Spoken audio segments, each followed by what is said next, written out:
हरे कृष्ण। ओम अज्ञानतिमिरान्धस्य ज्ञानञ्जनशलाकया चक्षुरुन्मिलितं येन तस्मै श्रीगुरवे नमः।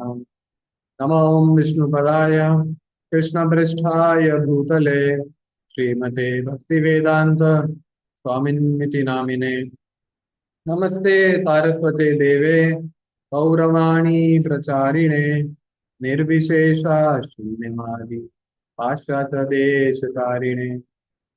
ओम नमो भगवते वासुदेवाय जन्मादीयस्य यतोऽन्वयादितरतश्चार्थेष्वभिज्ञस्वराम् तेने ब्रह्महृदयादिकवये मुह्यन्ति यत्सूरयः तेजो वारिमृतां यथा विनिमयो यत्र त्रिसर्गो मृषा धाम्ना स्वेन सदा निरस्तकुहकम् सत्यं परं धीमहि। हरि ओम् सहना भवतु सहनौ भुनक्तु सह वीर्यं कर्वावहि तेजस्विनावधीतमस्तु मा विद्विषावहि। ओम शांति शांति शांति। ओम जय श्री कृष्ण चैतन्य प्रभु नित्यानंद श्री अद्वैत गदाधर श्रीवासादि गौरभक्तवृंद। हरे कृष्णा कृष्ण कृष्ण हरे हरे हरे राम हरे Ram Ram Ram Hare Hare. Hare Krishna. So today is the third session of Piyubhai Vibhuti Varanam course, and today we will be talking about uh, firstly one topic from previous class, which was remaining in previous session. That is the different avtaras of the Lord, classification of different avtaras. We'll then talk about the Viraja river, setting of the Viraja river, about the Brahman effulgence, and also the process of Sarga. So that is how today's class is going to be. So firstly, we can focus on the different avtaras, which are different types and categories of avtaras.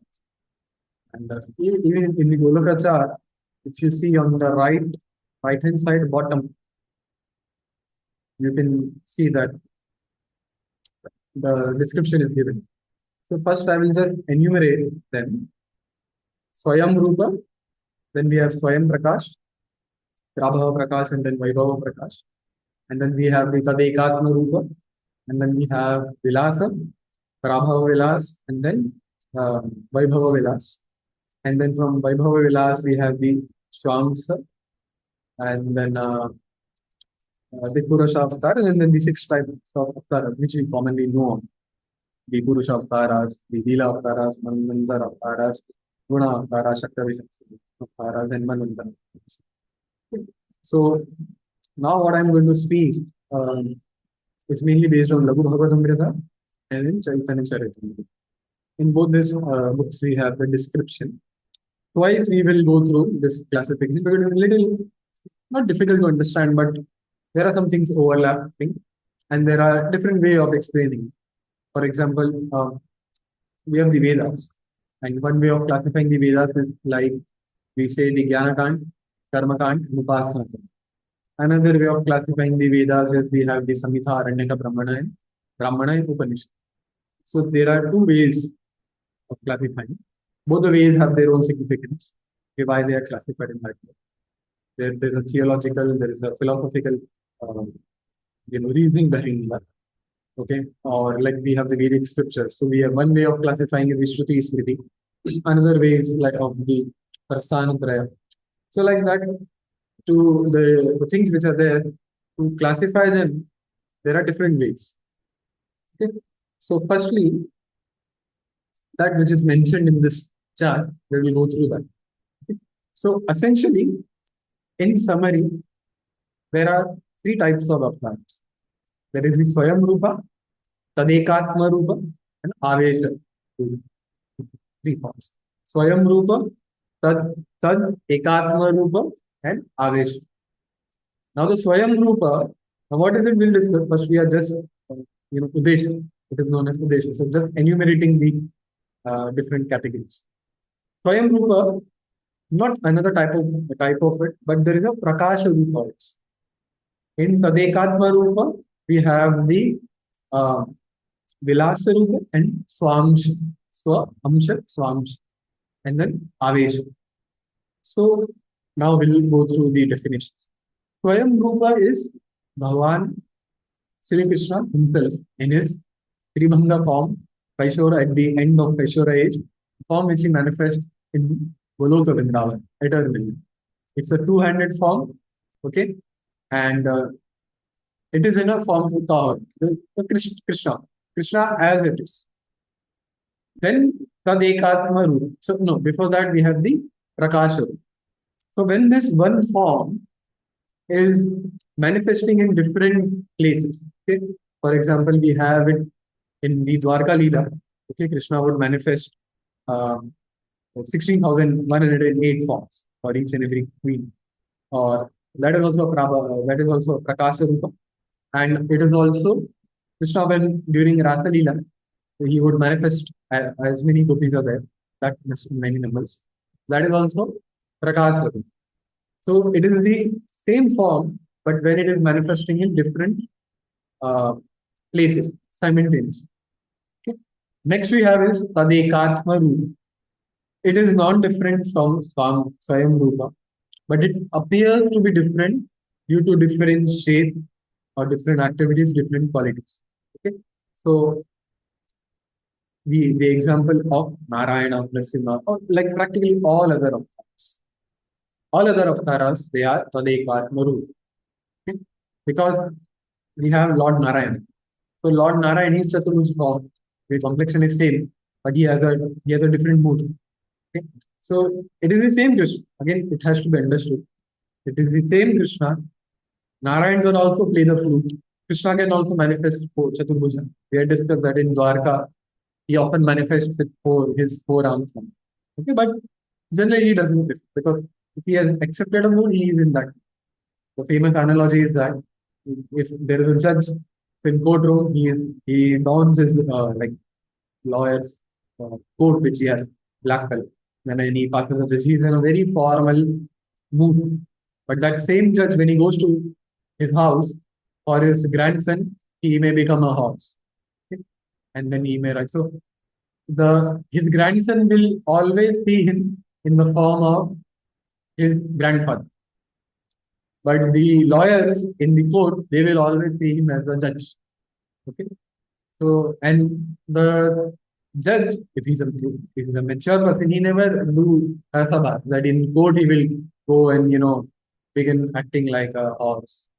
Okay, or in his house he will pretend to be like a judge. Okay, of course, Krishna sometimes we hear it is mentioned that sometimes he just says, but gopis they don't pay any attention. He says that I'm the 15% God, but in Goloka, as we had discussed, because of the rasa which is prominent over there, no one cares.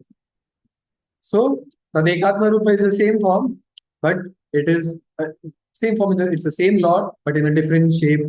Okay, like Lord Narasimha, Matsya, Kurma, Vara. Now this Tadekatma Rupa is of two forms, Vilasa form and Swamsa. Tadekatma Rupa is of two forms, Vilasa and Swamsa. So Vilasa, it is different from the original form, but and that is for performing different types of pastimes. So Lord Narayan is actually the Vilasa form. It is Tadekatma Rupa, but it is the Vilasa form. Swamsa Rupa, they are also Tadekatma Rupa, but they are also similar to the Vilasa form, but they manifest fewer powers than the Vilasa form. So Matsya Avatar, Kurma Avatar, you know. they manifest. It is not that they don't have it. The word is manifest. Okay, that is it. And the third form is Avesh. That is exalted jivas who are empowered by the Lord to do some duty. One example is Parshuram. So Parshuram is Jiva Tattva. It is not, he is not Vishnu Tattva, but is empowered by the Lord, and for a particular time. After that, the Lord then withdraws his potency. That is also explained. Okay. Parshuram. As far as I remember, Prithu Maharaj is not that way. Like he eternally is Avesha form. Okay, but for Parshuram, and then there are different types of, we'll see Shaktavesh Avatar also. So Avesha is specifically empowered. Okay, and they become as good as God.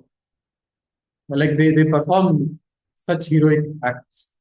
Shaktavesh Avatars are for some particular tasks there, like Narad Muni, Chatur Kumaras, for some specific duty they are given. So this has to be understood.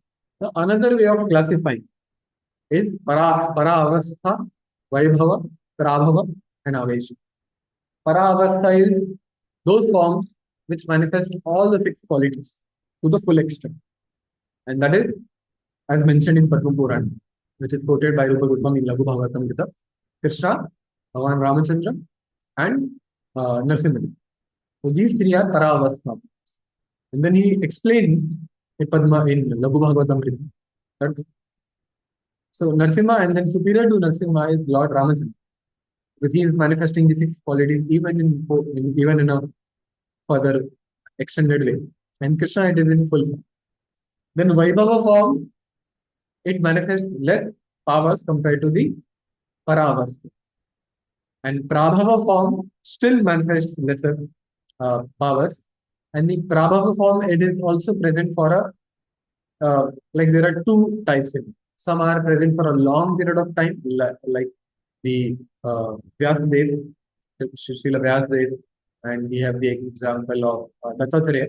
They are present for a long period of time. And some are present for a short period of time, like Hamsa Avatar. Hamsa Avatar, he just came, he gave the teachings to Lord Brahma, and then he again went to his abode. So that is how these are two ways of classifying. Okay. So, but then this Prabha and Vaibhava, this classification is there in the Prakasha form also and in Vilasa forms also. So now we'll see that. Okay. So again we'll iterate through it. So Swayam Rupa is that form which is not dependent on any other form, and it is the supreme most form, and that is Bhagavan Sri Krishna himself. Now that form, when it is manifest, when form manifests in different places simultaneously, that is known as Prakasha. So when Swayam Rupa is manifesting, that is Swayam Prakash. Okay, but other forms can also manifest. So likewise, they are known as Prakasha.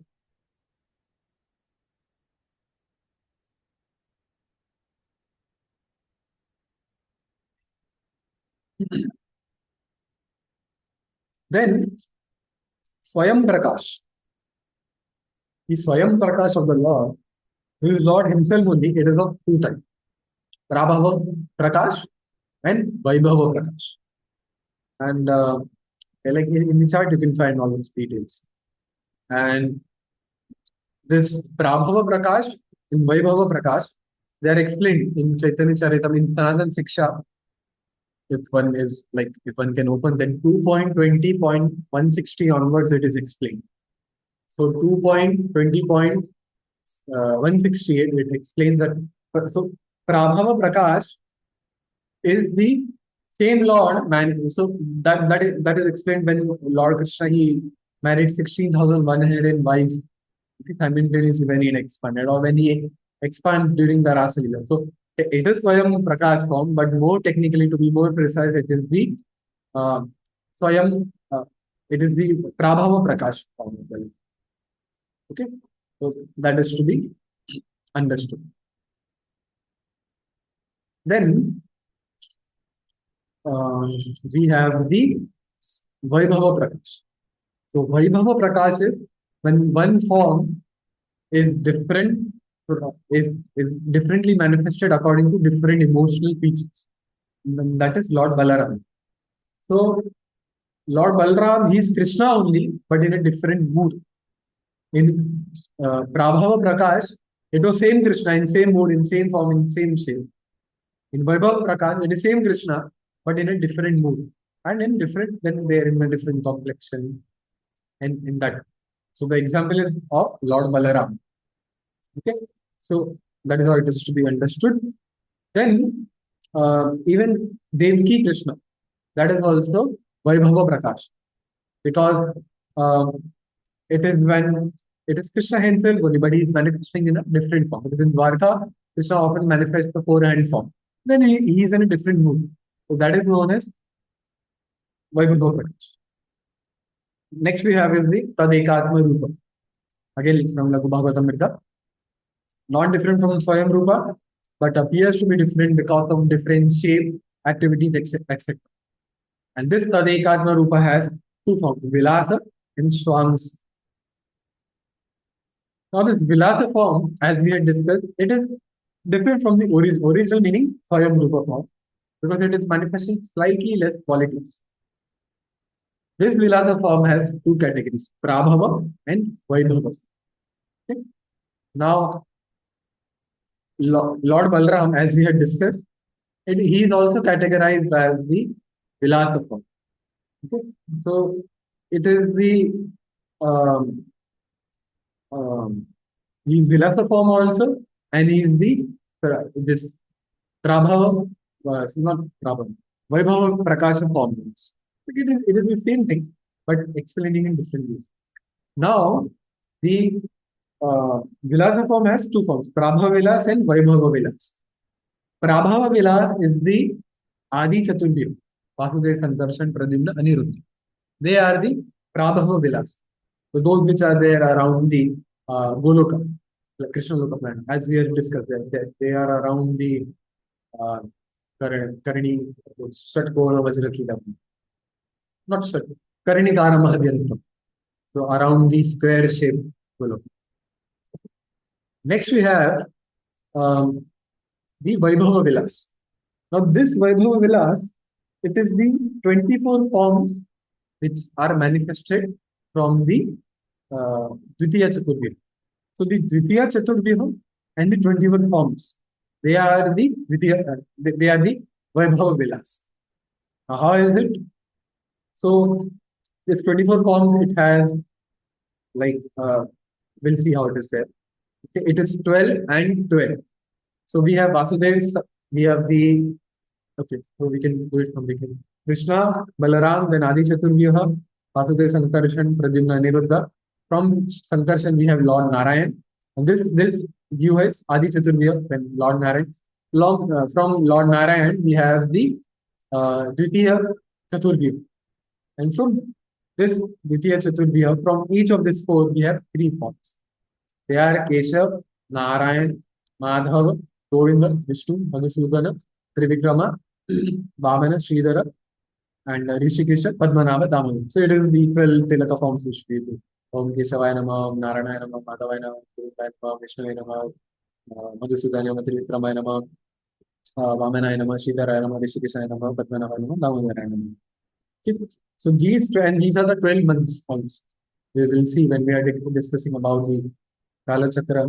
So each of the 12 months, they have one form of the Vishnu associated with that month. So these are the Vaibhava Vilas. Now the Govinda which is mentioned over here is different from Krishna, from Nanda Maharaj, from the son of Nanda Maharaj. Okay, this Govinda is four-handed form, and this Vishnu is also four-handed form. He is different from the Narayan Mahanarayan of Vaikuntha. And these 12, as we discussed, are the prominent presiding deities of the 12 months. So, Prabhava Vilas is then Vaibhava Vilas, and so this is done. Now, these four forms, they again manifest into two, each of them they manifest two more forms. Okay? These are 8 additional pastime expansions. Chaitanya Charitamrita is so explained. हे चारे जनेरा विलास मूर्ति आरा अष्ट जन तान सवारा नाम कही सुना सनातन. So Vasudev manifest Adhoksha and Purushottam. Sankarsana manifest Upendra and Achyuta. Pradyumna manifest Narsimha and Janardhan. And Aniruddha manifest the Hari and Krishna. So these 24 forms, they are the Prabhava Vilasa form. The 24 are the 12 forms plus these 8 forms. Okay. So this is 20 and the Dvitiya Chaturthi. All of them, they are the 24 forms. Okay, like we have it in the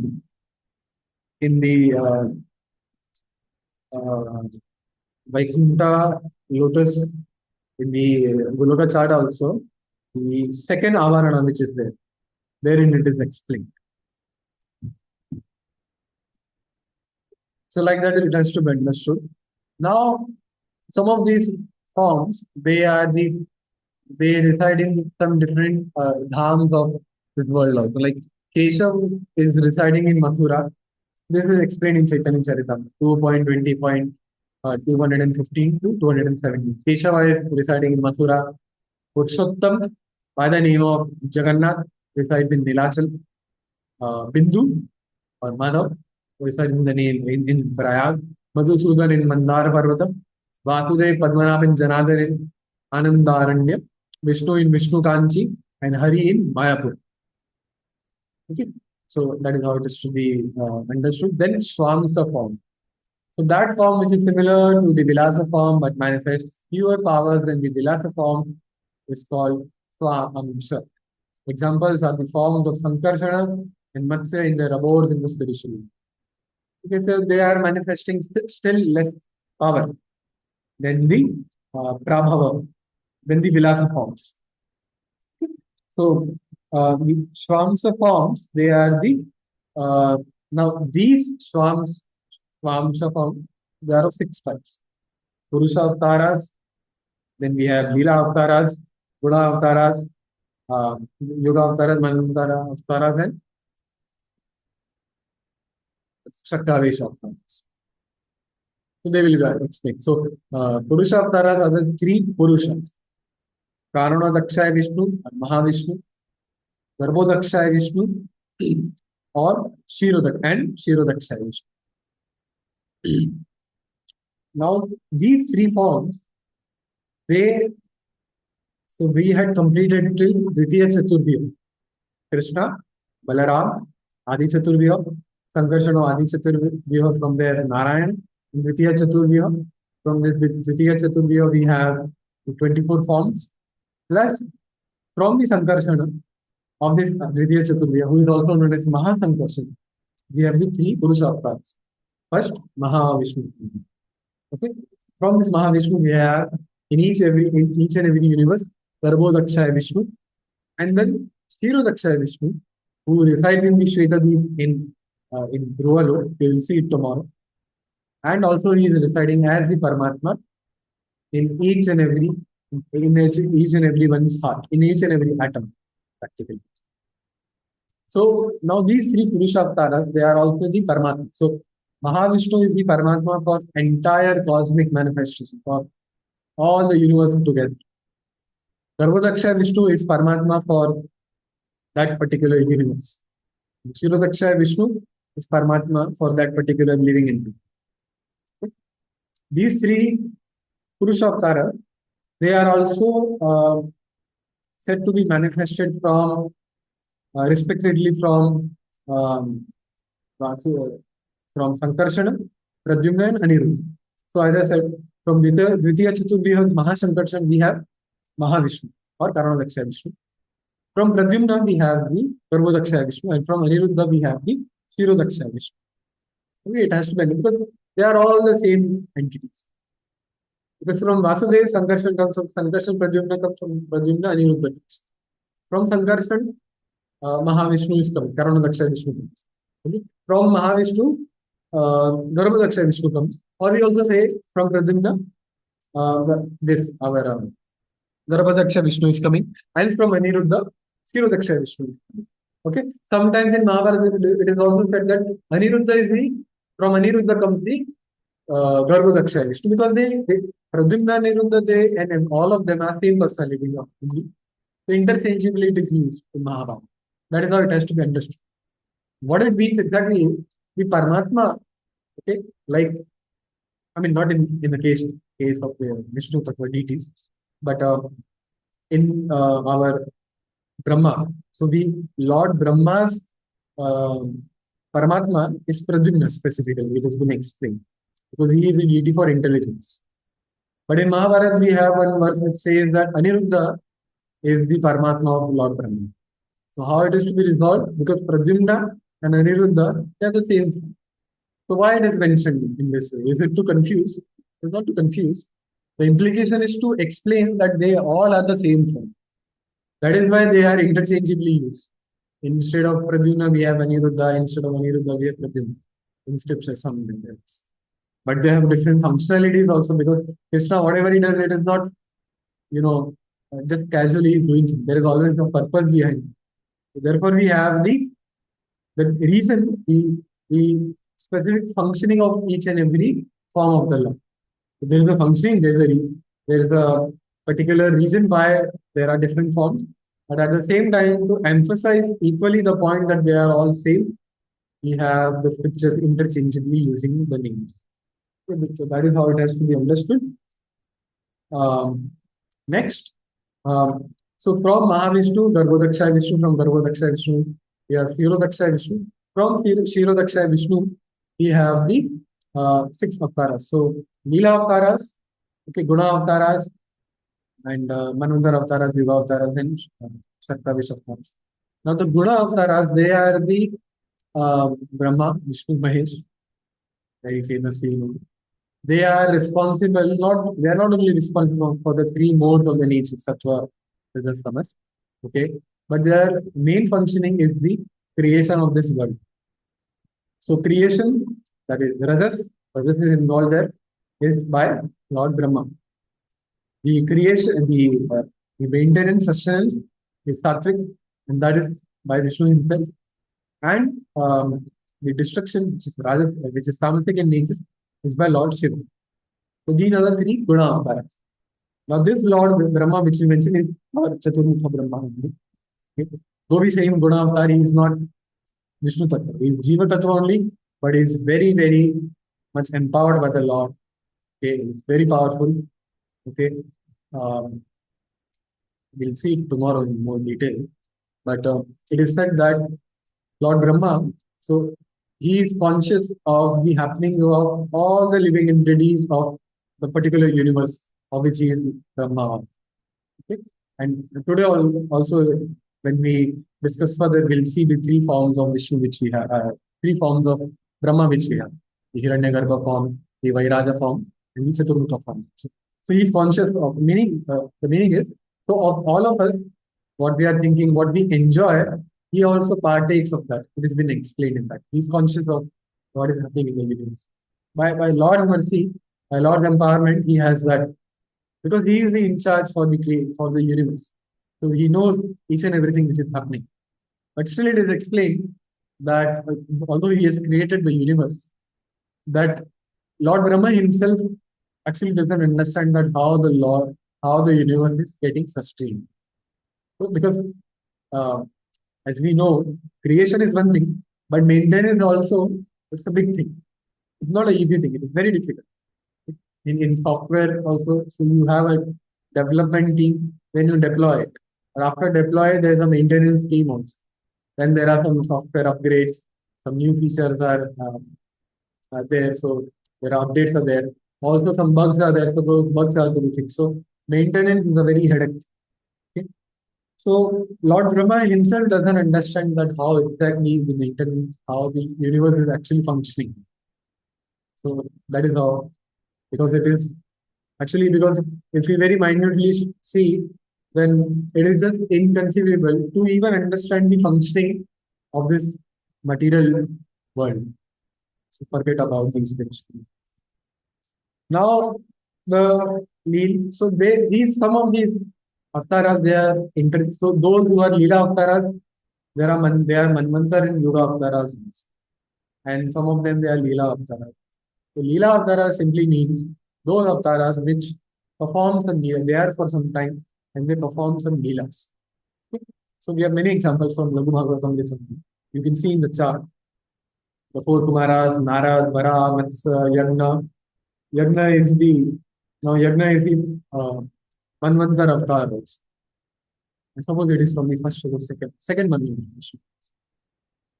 Then Nar Narayan Rishi, Kardama Kapila, Dattatreya, Ayashi, Shahamsa, Dhruva Priya, Krishni Garva, Vrishabha, Prutu, Narsima, Kurma, Dhanvantari, Munji, Parshuram, Krishna. So Krishna is also a Leela. Now he Swayam Rupa, but he's a Leela avatar also. Next, for Yuga avatars, those who are, they come in each and every Yuga. So they are of three colors. In Satyuga, it is of white, Shukla. Example is of Kapila. But not only Kapila, but any avatar of the Lord. Rakta, that is red in color in Treta Yuga. Darkish blue color in Dwapara. And blackish color in Kali Yuga. And also yellow color when Lord Chaitanya Mahaprabhu is descending. Okay? So, Sri Chaitanya Mahaprabhu, although he is Swayam Rupa, okay? And Swayam Rupa Krishna himself, but he is also termed as Yuga. Then we have the Manvantara avatar. So they come only once in a Manvantara. Okay, next they will come in next kalpa. So Yagya. So I'm just listing the 14 Manvantara avatars. Yagya, and they are in the chronological order. Yagya, Vibhu, Satyasin, Hari, Vaikunta, Ajita, Vamana, our Upendra, Sarvabhauma, Rishabha, Vishwaksena, Dharmasetu, Sudhama, Yogeshwara, Brihad Bhanu. Okay, and Yagna and Vamana, they are also the Leela avatars. So as I said, they are interchangeably used. Now the Shakta-Vesh avatars, they are the Jivas who are specifically, they are empowered. Bhagavad Avesha, so they are the Lord himself, Kapila Dev, Rishabha Dev. And then Vibhutis, which we have. So they are there for some specific thing, like we have Sheshana. So that is for Devana Shakti. So the bed, the bed of Lord Vishnu. For that purpose, we have Sheshana. Anantadev Bhudharana Shakti for holding all the universe. We'll see tomorrow that all the entire Bhumandala, it is resting on one of the hooves of the Anantadev. Then Lord Brahma is the first Srishti Shakti. Four Kumarada for Jnana, Narad Muni is for Bhakti, and Parshuram is for Dushta Damana Shakti. So for some specific purpose they are there. Okay. So like that, it has to be understood. Also, our acharyas, they can also be considered to be Shaktavesh avatar because they come for some specific duration of time and they come for some specific duty. So they are empowered to do. So now, this was with the forms of the Lord. There's one more thing which I have to cover. Otherwise, we will cover it tomorrow. The abodes of these different forms of the Lord. So many of them, they have their residential apartments in different places of universe of this world. Okay? So we'll see it tomorrow once we have discussed all the 14 planetary systems. So that was done with it. Now we'll focus on back to our today's topic, Viraja, and before that we'll cover the Mahavishnu, Brahman effulgence. So this Goloka chart which we have, you see there is the effulgence which is emanating from this entire spiritual world, and that is the Brahman effulgence. The Brahman effulgence, it is not just the effulgence of the planets, but it is also the effulgence of the Lord's personal forms. All of them, everyone there is effulgent. So their effulgence, the Lord's effulgence is also Brahman. Okay. There are some, I don't remember if we had covered this. There are trishuls in all the cardinal ordinal directions, meaning the 10 directions there. I think so. We have not covered this. So these are trishula. I think so we have covered this. But anyway, I will say this. So this trishula, trishula, it has got 3 spokes. So for anyone who is trying to enter the spiritual world, it stops them. Because with Trishula, they represent the three uh, forms of time, for past, present, and future, and also the three gunas which are. So those who are not beyond this guna, so those who are still stuck in this material world, if they try to enter, so like how we have the barricade, or we have fencing, for anything which is there has to be fencing. Prabhupada used to say that as soon as we purchase the land, we should have fencing. For anything which is valuable, fencing is very important. Otherwise, you will have all types of infiltration. So in spiritual world also, we have our fencing, but it's not in a very gross way, like how we have the barricades, then this glass, small glass particles also which we have, and electric shock is also there. In spiritual world, we have spiritual arts. They are also not in this gross form. We don't know how in which form they must be, but we can visualize it in the form of spiritual. So anyone who is trying to enter from any direction, and not only in the eight directions, like north, west, south, east, or northeastern, southeastern, the southwestern, northwestern, but also the upward and the downward direction. So in all the directions, we have the Trishulas. And with Brahman effulgence, so those who desire to merge into Brahman, Mayavadis, and other people, they attain this Brahman effulgence. What happens over there? Bhanu Maharaj, so Gokul Chandra Prabhu in his lecture, when he was explaining the Goloka chart, um, he was he was uh, he was telling that he had asked Bhanu Swami Maharaj, Maharaj, what happens exactly in Brahman effulgence? I mean, so we know in what is happening in spiritual world, what is happening in Vaikuntha, what is happening in Goloka, they are serving the Lord in different ways. But what does these people who attain Brahman effulgence, what is happening? Bhanu Maharaj explained that they do nothing. So they are like this. Okay, they are free from the hunger, thirst, and all the material misery that is there, but they have no activity to do. So they are just sitting like this, totally inactive, and they just see everything what is happening. So those who are going to spiritual world, they see it. Okay, so nothing they are doing for countless number of years because they are beyond time. Okay, so that is true that there are no material miseries in Brahman effulgence, but then there is no activity also. So then it is explained, you know, that verse, that Aruya Krishnapadam, that they again fall down that Lord Brahma explained. Because when they develop that desire to do something, and as soon as that desire is manifested within themselves, they again fall down to material. How that desire is manifested? Two, one, they see like those who are like if they are fortunate enough, so if they when they say when they see that those who are because they see the devotees who are coming from material world and passing and going to spiritual to Vaikuntha planets. So when they see it or when they see the form of the Lord, then they desire the form of they desire they have the desire to serve the Lord. So but they don't have the yogyata to enter into the world spiritual world, so they come down again. Or those who are both.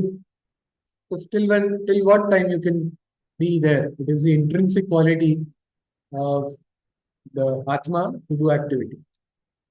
Okay, that verse in third chapter of Bhagavad Gita. Jatu So it is not possible for the soul to remain without performing any activity. So thereby they develop the desire and they come down again to this world and they engage. Then they continue their sadhana. And that is why it is to be the the explanation that why Brahman effulgence is temporary in nature, why it is very dangerous, is that is how it is. Nahi kasyat kshanam api jato tishtantya karmagat karati yavasakama sarve prakriti jarvi. Okay. And also one more thing, that the five muktis which we have, this Sayuja Mukti is different from Brahman merging into Brahman effulgence or the Mukti which Mayavada people in general, I mean those of Mayavad and similar lives they aspire. Merging into Brahman and those merging into Sayuja Mukti, that is merging into Lord's personal body, is there. These are two different things. That is also explained in Sarar Darshini, in this verse only of this Aruhya Krishna Parampada Patantyado Anatuta Yushmadangraya. So in this verse, I'm not I'm forgetting the verse number 10.14 point some. So if you check the Sara Darshini commentary by Vishwanath Chakravarti, he is explaining it in more detail that how it is, how it functions. Okay, so the Mayavad and those people who are they desire to attain into the Brahman effulgence, then they again have the desire. So they have their own individual form persisting, even when they are in the Brahman effulgence, and then they again fall down to this. But Sayuja Mukti, that is which Prabhupada called as spiritual suicide. So they end up giving their spirit, their individual identity, and they give up their so they give up their identity and they merge into the Lord's personal body. That is known as the Sayuja Mukti. Okay, and so there are many like even in suppose in Jaiva Dharma, uh, chapter number 17, when that question is asked that how many different types of jivas are how many different types of jivas are liberated from Maya, then in response that explains like I mean those who have read Jaiva Dharma, it is in the form of a question answer. Vajranath and Vajranath is asking questions. So therein therein also it is explained and also in Sara Darshini commentary to Bhagavatam. It is the I didn't find this 11.14, 10.14.21, I suppose.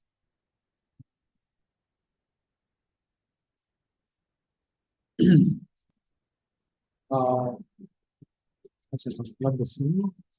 I will send the reference later. It's somewhere there in the second verse.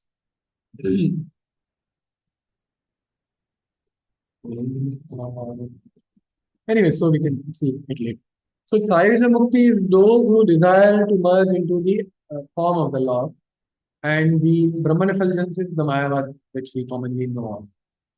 And one reason for merging into Lord's form is why they have it, because so although they end up giving up their individual identity, they enjoy as the Lord because they are merged into the Lord. So not of course not equivalent to it, but they kind of become they merge into God.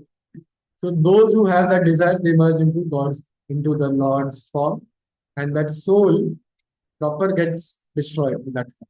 Destroyed in the sense that his individual identity is destroyed.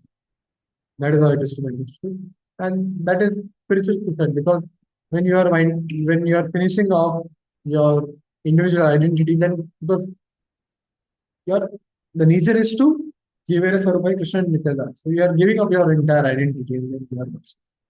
That is why it's a very dangerous position to be in. So that is Brahman effulgence. Next we have is the Viraja. So this Viraja river, uh,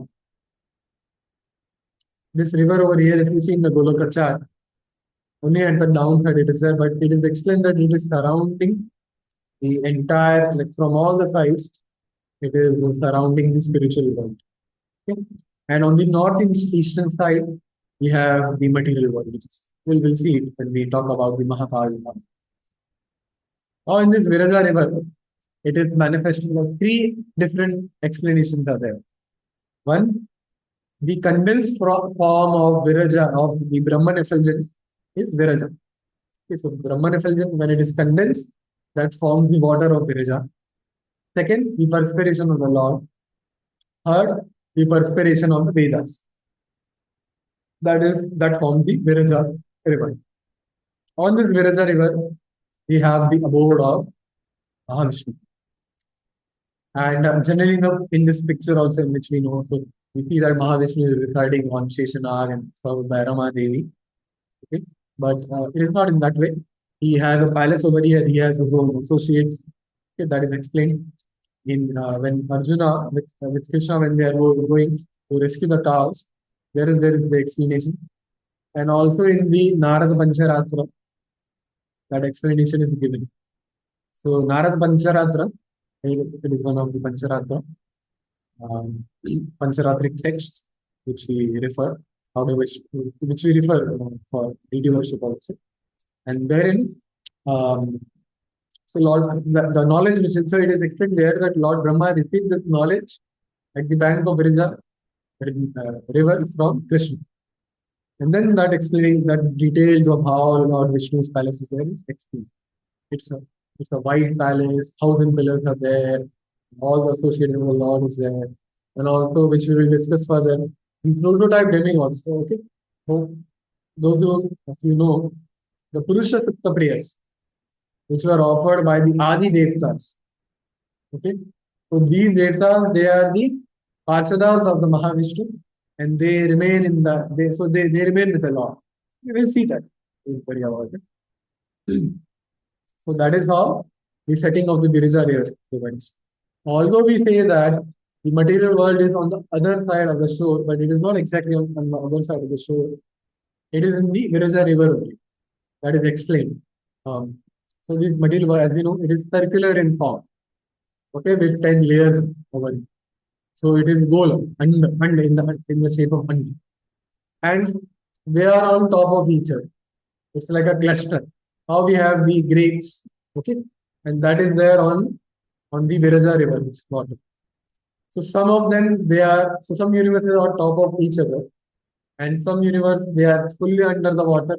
Some are half under the water of Viraja river, half under the water, half above the water. Some are completely above the water. That is how they are there. All the Brahmandas which are.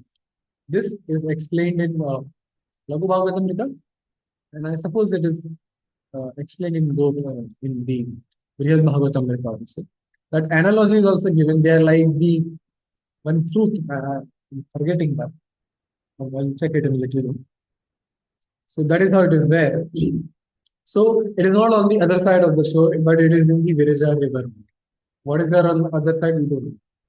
The explanation of the spiritual world, Viraja river surrounding it, and on the in the Viraja river, on one side of the Viraja river, we have this. Okay, and that cloud portion which you see in the below, that is Mahatattva. We'll see what it means.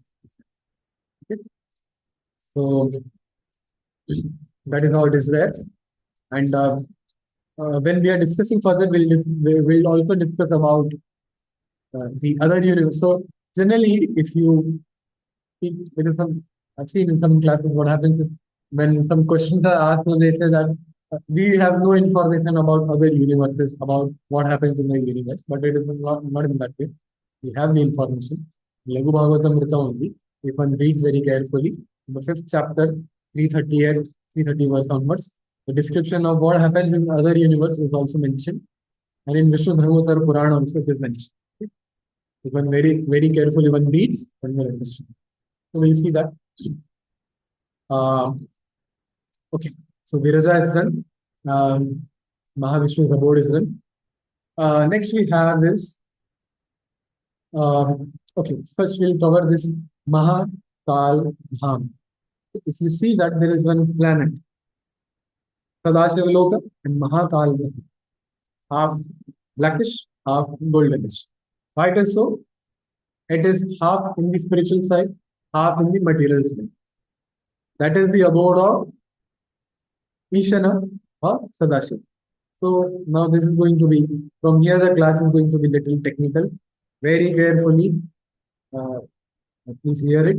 It will be, because as we go through it, it will be built upon what we had previously discussed. As I repeatedly said in this class, on the northeastern side, in the last hour, and if you see in the Golaka chart, we have Ishana. Now that Ishana planet is only the Mahakal Dham.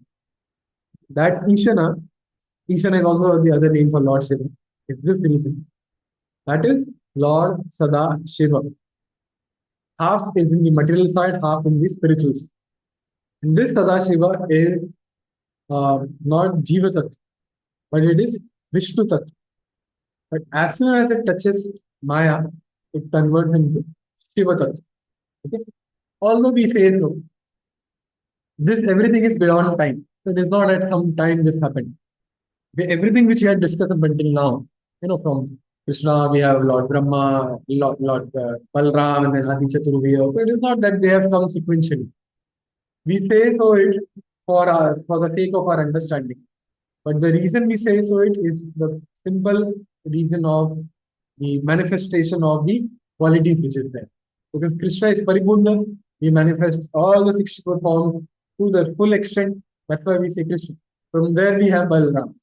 From there we have. So it is not in the from the perspective of time frame, but it is from the perspective of the good. How many qualities they are manifest. Everything is beyond time only. Now here, so that Sadashiva Loka, half which is there in this material world, time is there. Tick tock, time runs. And half which is there in the spiritual world, there's no time. Now, uh, so now we'll again come to Lord Shiva. Okay. Generally, although it is not complicated, if one very sequentially studies, it is very easy. The different forms of which Lord Shiva, the position of Lord Shiva, it is actually, there is nothing complicated in that. If one simply reads Brahma Samhita, 5 from 5.15 to till 5.20 only, one will very clearly understand. From there, and also Lagu Bhagavatamrita, everything is very clearly mentioned. The only problem is we don't read our books. We just read something here and there and then we prepare and then we speak. But if one very carefully, end to end, cover to cover, one reads, every information is there. All these things which I have spoken up until now, which I will be speaking, it is purely from Bhagavatam, CC, Lagu Bhagavatamrita, Brihad Bhagavatamrita, and of course, Vadira Tirthas, Mughal Varanam, and Surya Siddhanta. But they are also the details. Okay? But it is very clearly mentioned in the, the, uh, the, the essential details are mentioned in our Bhagavatam and other scripture. So now we'll talk about the Sarga. What happens is, as Krishna explained, Prabhupada explained in one purport that that is explained in a allegorical way. But sometimes a cloud appears in the spiritual sky and it covers some portion. And that cloud is the Mahatattva and that portion is the material world. And then in Lord Mahavishnu's dream, he makes this entire cosmic manifestation. Okay, so this makes sense. There is not something there because Mahavishnu, he is always in his own leelas. He he always closes his eyes. He just glances and then he again closes his eyes. He desires the Aikshata Bahusyam in the universe that is created. We say that he glances on Maya Devi, but that is also not he doesn't do it directly. We'll see how it exactly happens. Okay. So uh, herein, um, so the story begins not from the creation, but the story begins from actually the destruction of the previous creation.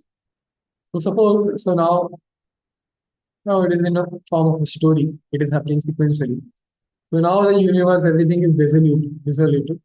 Everything comes back into Mahavishnu's body. And it is there in his Mahavishnu's body.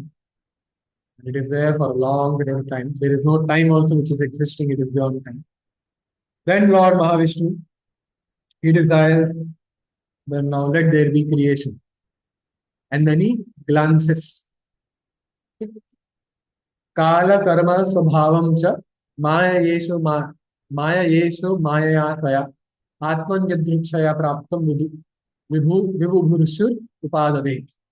The Lord of Maya, desiring to become many, by his own will accepts time which was merged in himself, as well as the karma and the sabhav, uh, which was there immersed in the jiva, and through the potency of through the agency of Maya, begins the creation.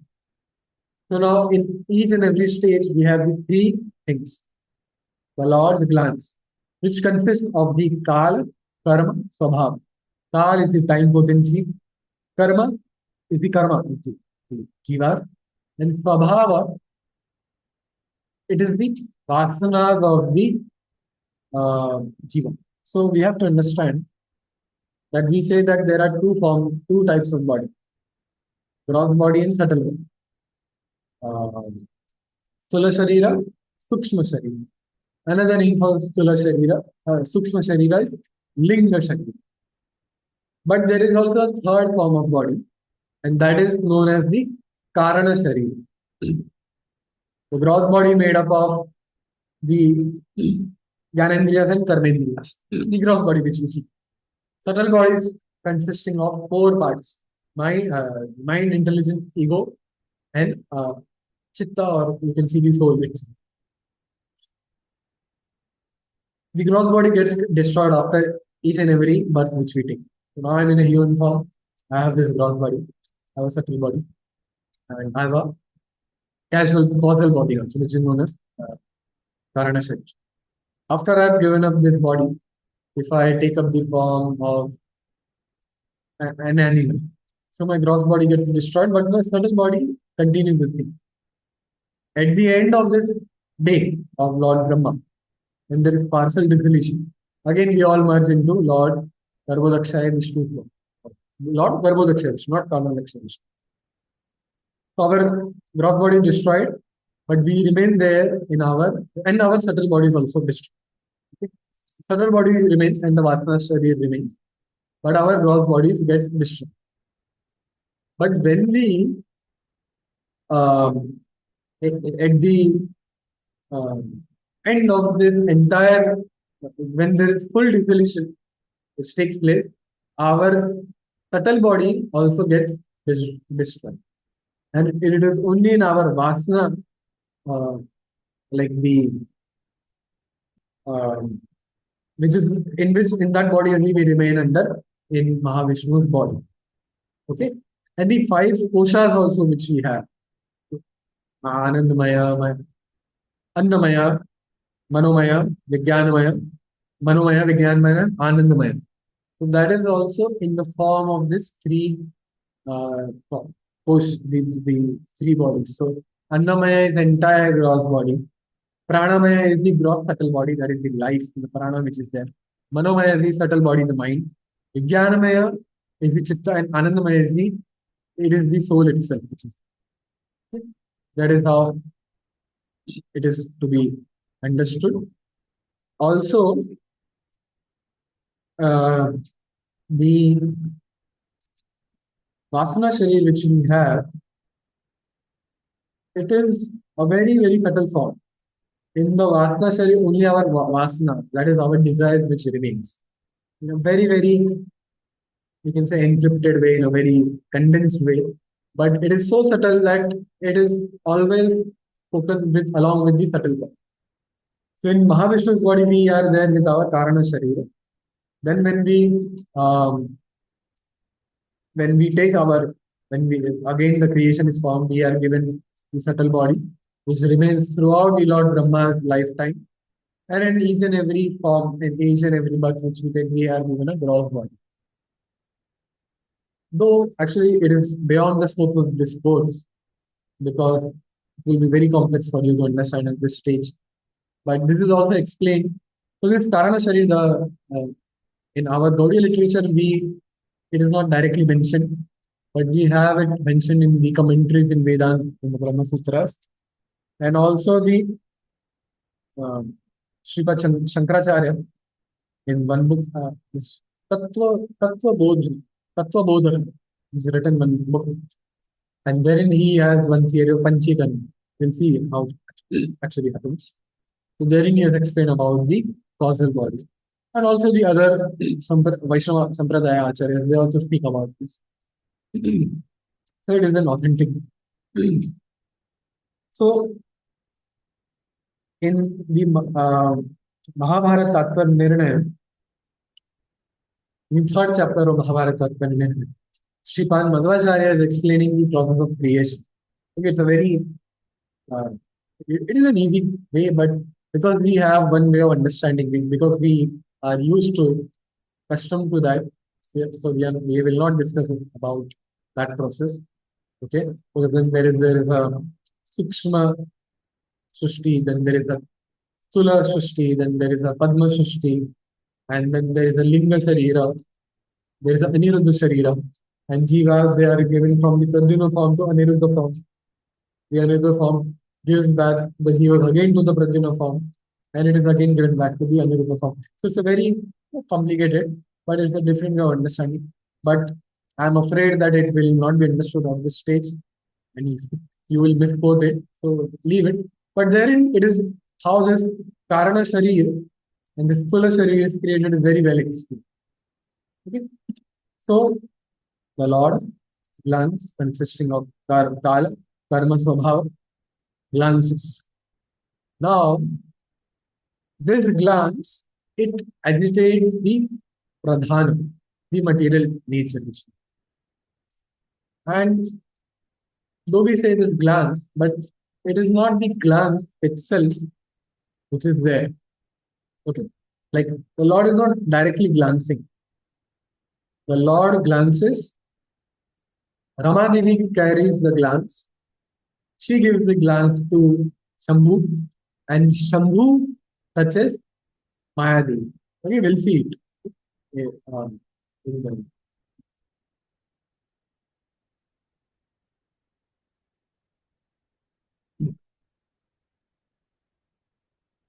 in the Bhagavatam, it is mentioned because see what is happening is why the process of creation is difficult. It is not difficult, but at different places in scripture, different some steps are skipped. So if you have 10 steps, some talk about actually none talk about step 1, 2, 3, 4, 5, 6, 7, and 9, 10. Some talk about 1, 2, 3, then 5, 7, then 9, then 10. Some begin from step 3, then 7, then 8, and then 9. Okay, then apparently do some contradictions, but there are no contradictions. Okay, there's no need of doing any samanvaya also. Very clearly, when I haven't just studied and mentioned it, it has been done. So yeah, it has been explained this way. So in Bhagavatam, it is explained the Lord glances and then the creation comes into being. Pradhan is agitated, then the Mahatattva is manifested, then the Ahankar manifested. Ahankar is there in three forms, Sattva, Rajas, Tamas. Then Sattva, the 10 devtas of the 10 senses, they manifest from Rajas, the Jnanendriyas and the Karmendriyas, they manifested along with the Buddhi and Prana. And then from the Ahankar in Tamas, we have the Tan Matras manifesting, and then they manifest the five bhutas. This explanation is given. But there are more things in between. For example, from Mahatattva to Ahankar Tattva, there is a Sutra Tattva also, which is there. It is explained not in the second and third canto, but in the 11th canto it is explained, and also in the Sara Darshini. Okay, this glance of the Lord also, this is there in Brahma Samhita 5.7. And I'm reading the Bhakti Siddhanta Thakur's comment this translation. Krishna never consorts with his illusory energy. Still, her connection is not entirely cut off from the absolute truth. When he intends to create the material world, the amorous pastime in which he engages by consorting with his own spiritual chit potency, Rama, by casting his glance at the deluding energy in the shape of sending his time energy in an auxiliary activity. Furthermore, in the eighth verse, it is explained Rama, under the control of the Lord, itself manifesting dear to the Lord. The Lord's eternal form called Shambhu, whose body is consciousness, is represented figuratively by the lingam, Shiva Lingam. And inferior energy, a portion of Rama, is represented by Yoni. That is the Shiva Linga, which we have. Linga and the Yoni. And this Yoni, this is inferior energy, is the shadow of Rama Devi, that is the material, our Maya Devi. Shambhu develops the desire to see Maya for creating the universe, and Mahatattva, a transformation of the Prakriti, having been injected with the Jivas, then appears as a seed of creation. Okay? So, something has to be explained. So, the way it is to be understood is the Lord's glance is there, His glance is the, so his Ichha Shakti acts. He decides, let there be creation. This glance, the Kala Shakti carries the glance. And the Jiva Shakti, the Jivas are there in the glance. Ramadevi carries this glance. Shambhu is the halo of the glance. Halo is the like the effulgence. And some say it is the glance personified. And then Ramadevi gives the Jiva Shakti, the Kala Shakti to Shambhu. Shambhu gives it to Mayadevi and gives in the form of just touching Mayadevi.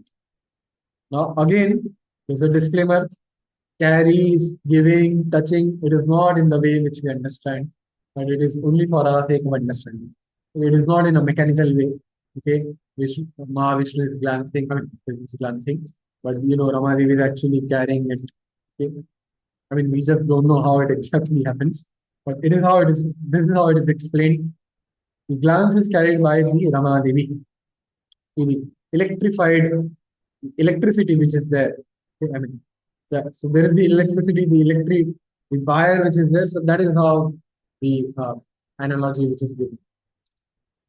And it is handed over to Shambhu. Shambhu gives it to Prakriti. Now this Shambhu giving to Prakriti, this union, okay, union, I mean not the sexual union which you talk about, because Shambhu just touches. Okay? So Lord just glances, Shambhu just touches. As soon as he touches, the Pradhan is agitated. Okay, Pradhan, Prakriti, Mahatattva, Suchitattva, Ahankar Tattva, and then the Ahankar Tattva in three modes. This is what is explained as the beginning of the creation. In the Shaiva Agamas, those in the Shaivite, they say that the Lord Shiva is the reason behind the creation. He who creates it. They are partially correct, but they are not completely correct. It is Lord Shambhu when he touches the material energy, the creation takes. But they are forgetting the preceding steps of how he is doing so. Who is empowering him? It is Lord Vishnu. So everything is correct. Okay, this way of explaining, it is only that they pause at different time. There is a Spotavad theory. If you read the Vakyapadiya, Bhartahari, and he has written that how sound is the basis of creation.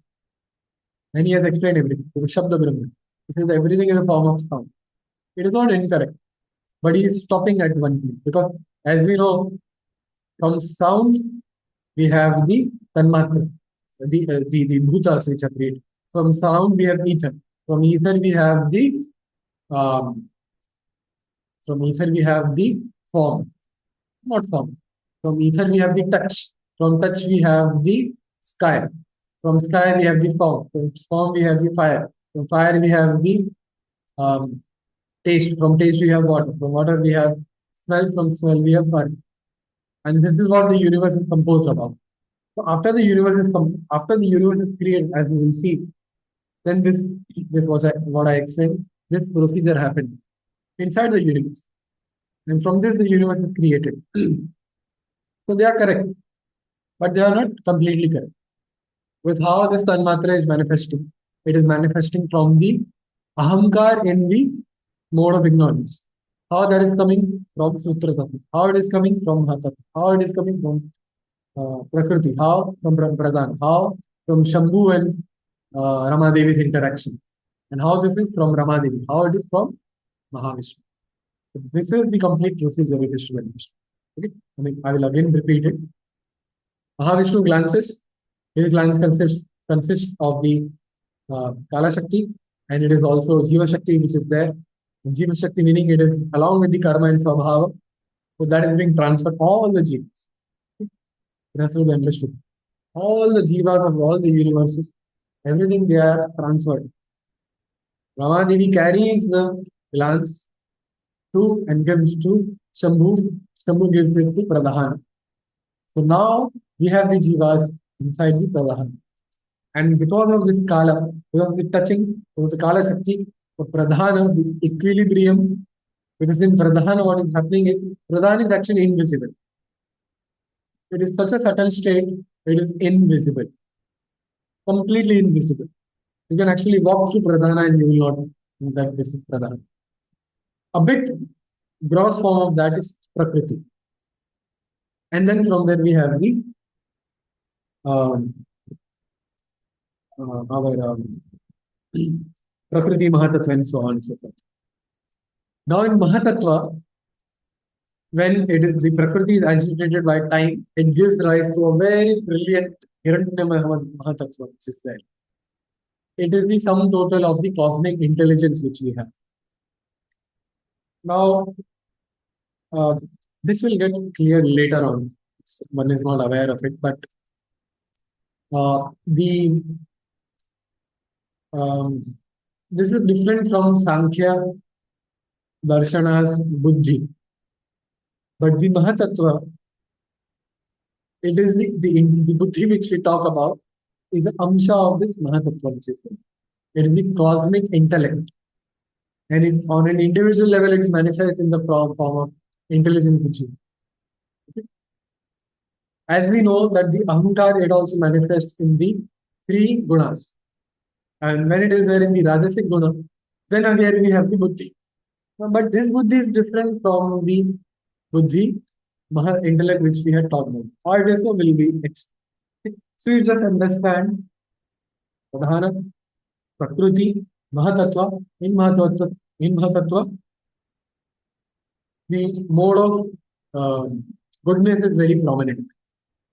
Then further by the impel of the guna of the by the Kala Shakti, Sutra Tattva is what manifests. Okay? Also, it is explained that this Mahatattva, its qualities is purity, changelessness, peacefulness. It is naturally found.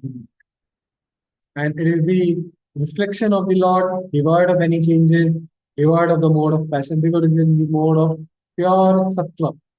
There is no Rajas over here. Not even a tinge of Rajas which is there. We'll see actually about the three gunas as we go further. Then we have the Sutra Tattva. And this Sutra Tattva is prominent of Rajas. And this Sutra Tattva is the Prana which is there, the original vital air which is the Prana Shakti which is there. That is the Sutra Tattva. Therefore, when we hear, okay, in the Bhagavatam also it is explained in the first canto in many places.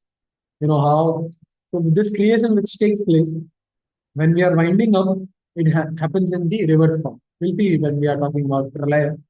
But when the yogi gives up his body, he merges his earth into water, water into fire, fire into air, air into ether, and that into ahankar tattva, that is sutra tattva, and then it is explained that it merges into prana. So that prana is the sutra tattva. Okay, from sutra tattva we have the ahankar tattva. So this sutra tattva is the life air which is there. Okay, and see, we need to understand vata, sutra tattva, rajas. That is what impels the movement, and that is the quality of rajas. Okay? When you have rajas, you have there is the motion which is there in the body. Then we have the ahankara tattva. This, I mean, when the sutra tattva it is further induced by the Lord, this ahankara tattva endowed with jnana, kriya, and dravya shakti, it appears in three forms. So now this ahankara tattva, so this ahankara, it is in three forms: sattva, rajas, tamas. This that is there in sattva, so this is also in the form of vaikarika, because no, there are no vikaras. So that is why it is known vaikarika. It is also known as adhidaiva. How it is so, I will just explain. And also known as jnana shakti and kartru. So the ahankar, when it is there in the sattva, sattva ahankar results in the formation of the manas and the 10 Digadevtas. Okay, or the devtas of the different Indriyas which you will see. The ahankar tattva in rajas, when it is there, it is the 5 Jnanendriyas and 5 Karmendriyas that manifests. And when it is the ahamkar tattva, when it is there in the tamas, then our five tanmatras and panchabhutas they manifest. Okay, please understand, it's very important. In sattva, manas and 10 devtas. In rajas, five animals, five karmendriyas. In tamas, five tanmatras and panchabhutas. That which is there in, because it is manas, it is 10 devtas. That is why it is known as Jnana Shakti or Kartru, Adi Daivika, because the devtas they are the, we'll see it later on. So we have the sense organ, and the presiding deity for that sense. And that they are known in the form of Adibhut, Adidaiva, Adhyatmika, and Adidaiva. So these three things, we are here in the form of three types of pain which we have. Adidaiva is the form of the demigod, the misery caused by the demigods. Okay. Um, or the by nature, that is the earthquakes and all that. The Bhuta is by other living entities, and Adhyatmik is by our own mind. But these are actually technical terms, they are used in many different ways. Okay? So, Adidaivika, so for example, we have our, let's take the example of, or when will discuss, we'll see it. So, this has to be understood, okay, that in the three gunas which are there, we have the different things which manifests. Now, we'll little bit talk about the three gunas which are there. So in the Sankhya Karika of Ishvara Krishna, Sankhya Karika is a book of the Sankhya Sardarshan philosophy, which actually very scrutinizingly studies the different tattvas, all these tattvas which are there, 25 tattvas are there. Very scrutinizingly it studies. So from the end of course in our Bhagavad Sankhya also, the qualities of the three gunas that is being explained. So that we will little bit expound upon. So we have the sattva as in tamas. In the sattva, the its qualities are to go upward, highness, highness in the sense to go beyond, to always look in the forward direction. Rajas impels transformation. Rajas impels movement, and sluggishness or slumber, sleep, ignorance, that is the result of the tamas. And in a way, all three are essential. It is not that we don't need sattva rajas, but actually all our activities. That's why we say that everything in this world, it is in the three gunas which are there. So it is not just emphatically, rhetorically it is being said, but actually that is how it is. So sattva is buoyant. Okay? It is the efficient functioning of all the instruments. So when everything is working perfectly, when everything is working according to way it is to be working, it is in the sattva. It is illumination, and it causes things to rise upwards.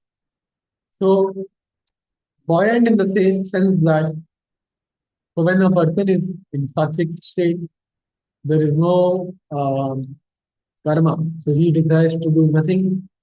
The samadhi which we talk about at an advanced stage when we discuss that, after one has purified himself doing the Nishkam Karma Yoga. So when he is sitting at one place, so many times we say that we are not able to sit at one place. Our legs are moving, okay, or we want something. So that is rajas. But one who is sattvic in nature, then there is no movement. That is the sattva. That is how it is to be understood. Then rajas, it is what is exciting, okay, and it is mobile in nature. And the tamas is sluggish. But all three are necessary. Okay, we also require. In our bhakti also we require all the three. How we'll see it. Rajas calls the impellment. Okay, so although you are in sattva, although you are there, but the sattva and tamas, they in themselves are inert. They are unable to produce the effects. The driving force, the propelling force is the rajas, which is there. It is what excites them. It is what causes them to, come out of their natural inertia and urges them to accomplish of their respective effects. And it is for this reason that we say that rajas is exciting. So, for example, you desire to chant 16 rounds. Very good. Very good thing. But and that too in Brahma Muhurta. Okay. So before that, we'll cover the tamas. So tamas is sluggish in nature. It causes the instruments to not work in an inefficient way. It is enveloping on the account of its mobility. So we have the rajas that would keep the active activities to go on in a continued way, but it is the tamas only which puts a break on the activities. So if you want to chant your 16 rounds properly in the Brahma Muhurta time, first you have to wake up. For that, you have to actually sleep. Okay? If you don't sleep at time, one is you will not wake up, or you will find great difficulty in waking up. Still, if you are able to wake up, you will sleep during chanting. So you have to sleep, you have to rest well. So now you are sleeping. So this is tamas. You have to give rest to your body. Because if you are workaholic, if you are working continuously, you know, sooner or later, your health will take a toll.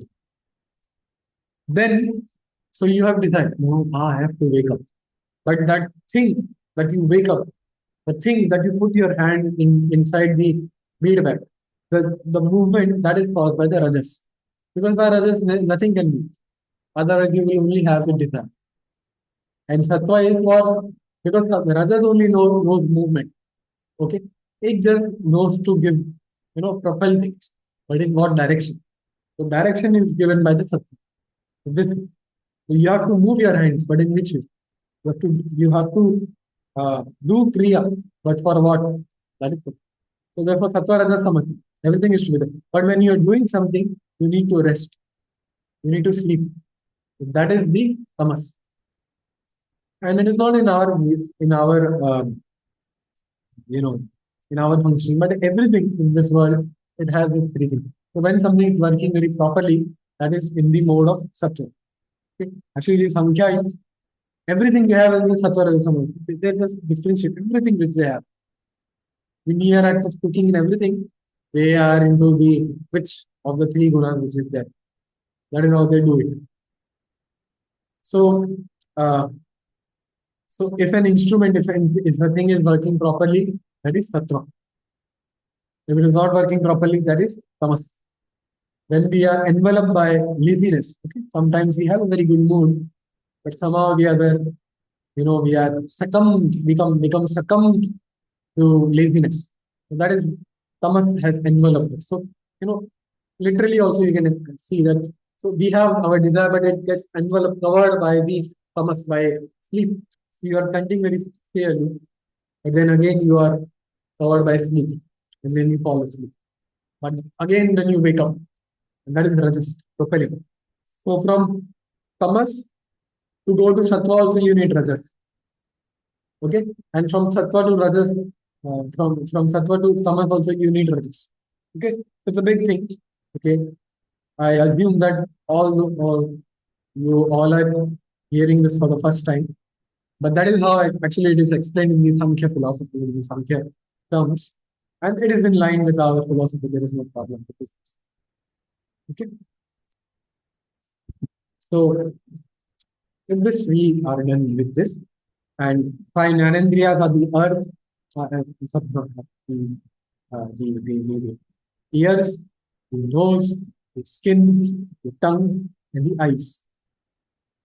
For the ears, the big devtas, they are the demigods of that, residing deity. For skin, it is Vayu. For eyes, it is Surya. For tongue, it is Varuna. For nose, it is Ashwini Kumaras. Panchakarmendriyas, that is the voice, the hands, the feet, anus, and genitals. Voice, the Uh, Residing it is Agni. For hand, it is the Indra. For feet, it is the Upendra. Now, Jiva Goswami, in his commentary, Krama Sandarbha, he explains that this Upendra is different from the Vishnu Tattva. But he is a Deva by whom Lord has given some powers to. And also, uh, for anus, we have Mitra. And for genitals, we have the Prajapati as the presiding deities. Also, it is to be noted that so the senses which we see, these senses which you are talking, they are not the gross sense organs, but they are the part of the subtle body, which accompanies the soul body after body. So when the subtle body is destroyed, again the so our eyes, our ears, which we have, this gets destroyed, but the subtle senses they are carried. They go from one sense to another. So that is how it is to be understood. And now the buddhi, the intelligence and prana, what we had discussed from ahamkar in the rajas, we have the karmendriyas and jnanendriyas. Also, intelligence and prana shakti gets manifest. Now, this buddhi and prana is different from the mahatattva and sutra tattva, buddhi and prana. Because this prana, I mean, this buddhi, its only nature is for the proper functioning of a sense because it is manifesting along with the five karmendriyas and jnanendriyas. So its duty is only to ascertainment of the nature of objects which are uh, given to the mind. Okay. So the idea is through our senses we touch. So I have something over here. I have a key over here. Through my eyes, through my hands I acquire it. Through my eyes I see it. My mind is then processing it. My intelligence helps my mind in ascertaining the nature of the piece. Okay, so this is the key of this XYZ room. It is for this purpose it is to be used. If I have to unlock this room, I have to use this key. Okay, so it is the buddhi. And that recognition that, oh, this is the key of this room. It is based on, so I see it, and based on my previous samskaras, I match it, and then how that is how it functions. Okay, so it is a very actually it is explained in the Madhva literature, in the Madhva, in the Sankhya philosophy, in Bhagavatam also, how actually the perception actually takes place. So we see, okay, but when we see, it is not that our eyes which is see the image. So now take your exam. So now you are seeing it through the Zoom app, through the online Zoom, and you are seeing me. And you may think that you're seeing by this one because when you close your eyes, you are not able to see. When you open your eyes, you are able to see. But it is not that through your eyes which you are seeing. So these are the gross sense organs. Okay. But it is through the subtle senses which are there in the subtle body. Over there, the image is actually produced. From here, from this eyes, the light goes inside your head. The mind is there, the intelligence implied, and then the processing is done. And then image is produced inside the mind.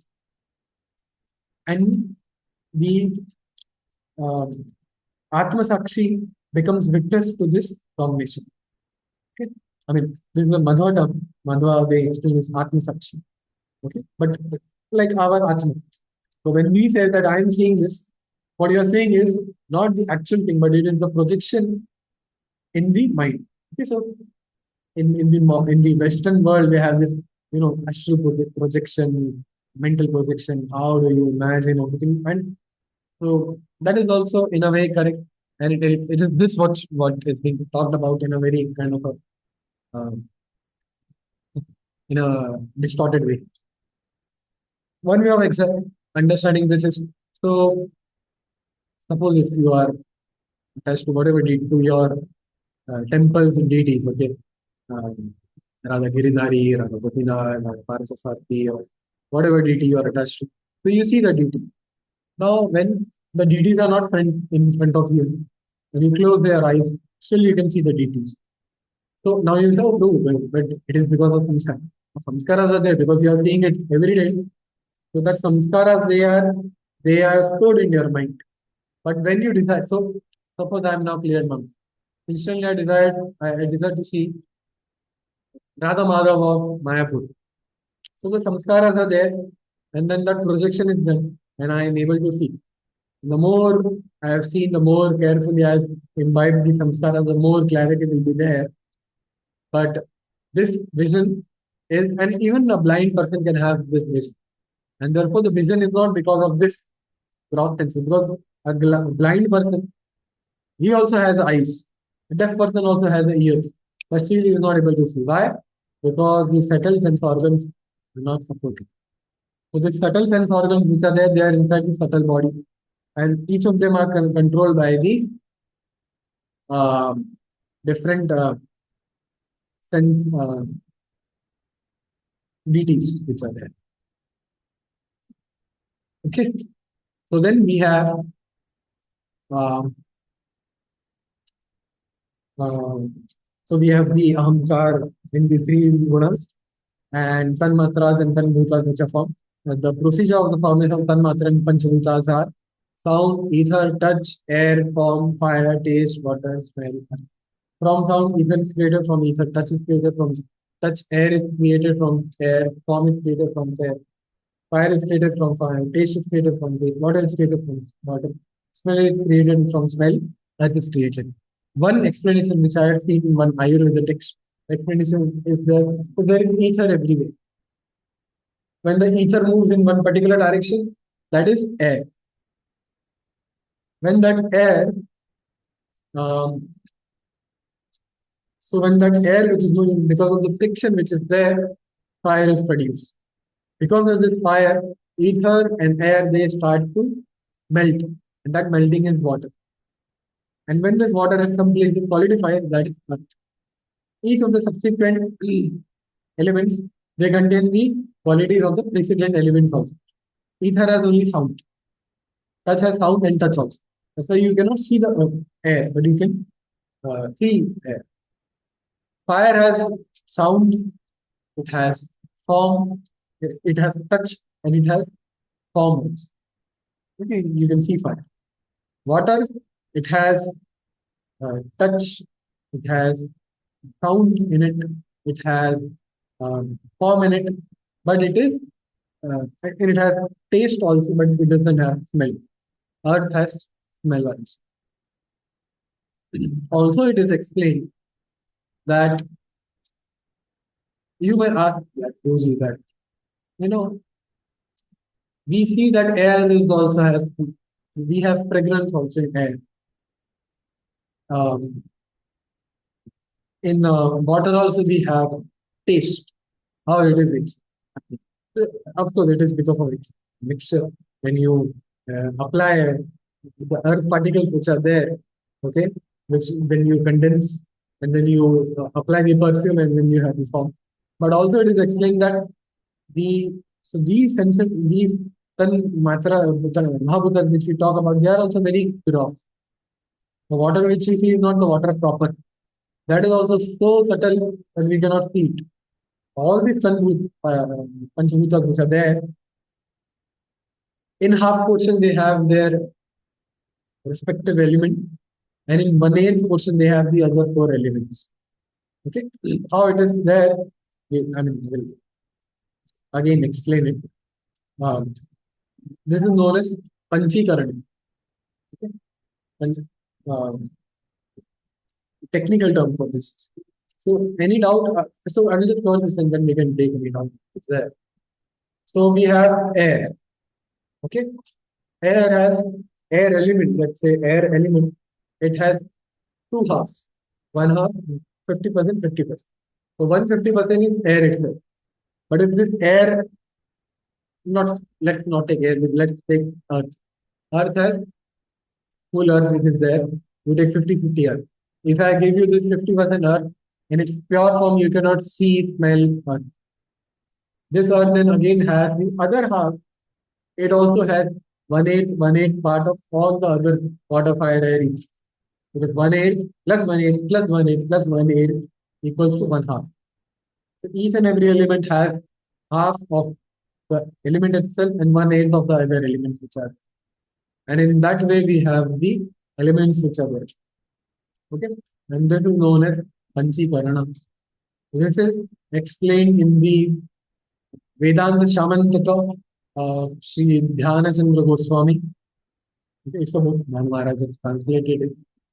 Um, Also, Shankaracharya explains it in Tattva. And also we have the explanation in the Madhva and Sri Sampradaya literature. So that is how this thing has to be understood. Furthermore, what is this?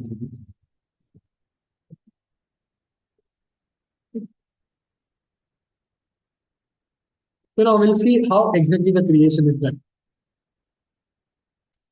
So any doubts up until now? There are any doubts, we'll take the doubts and we will go to the next portion. If there are any doubts, please ask it pertaining to what we have discussed today. Um, Hare Krishna.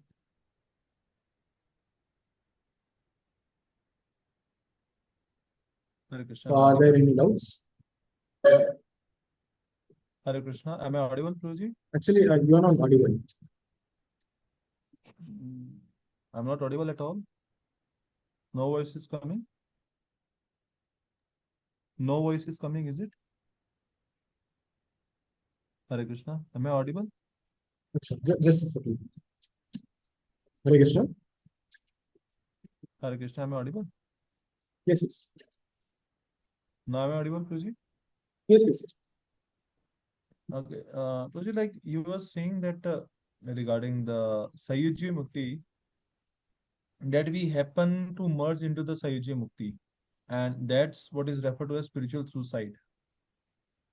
Because therein we lose our individuality. But although this is not the case when we go into Brahmajyoti.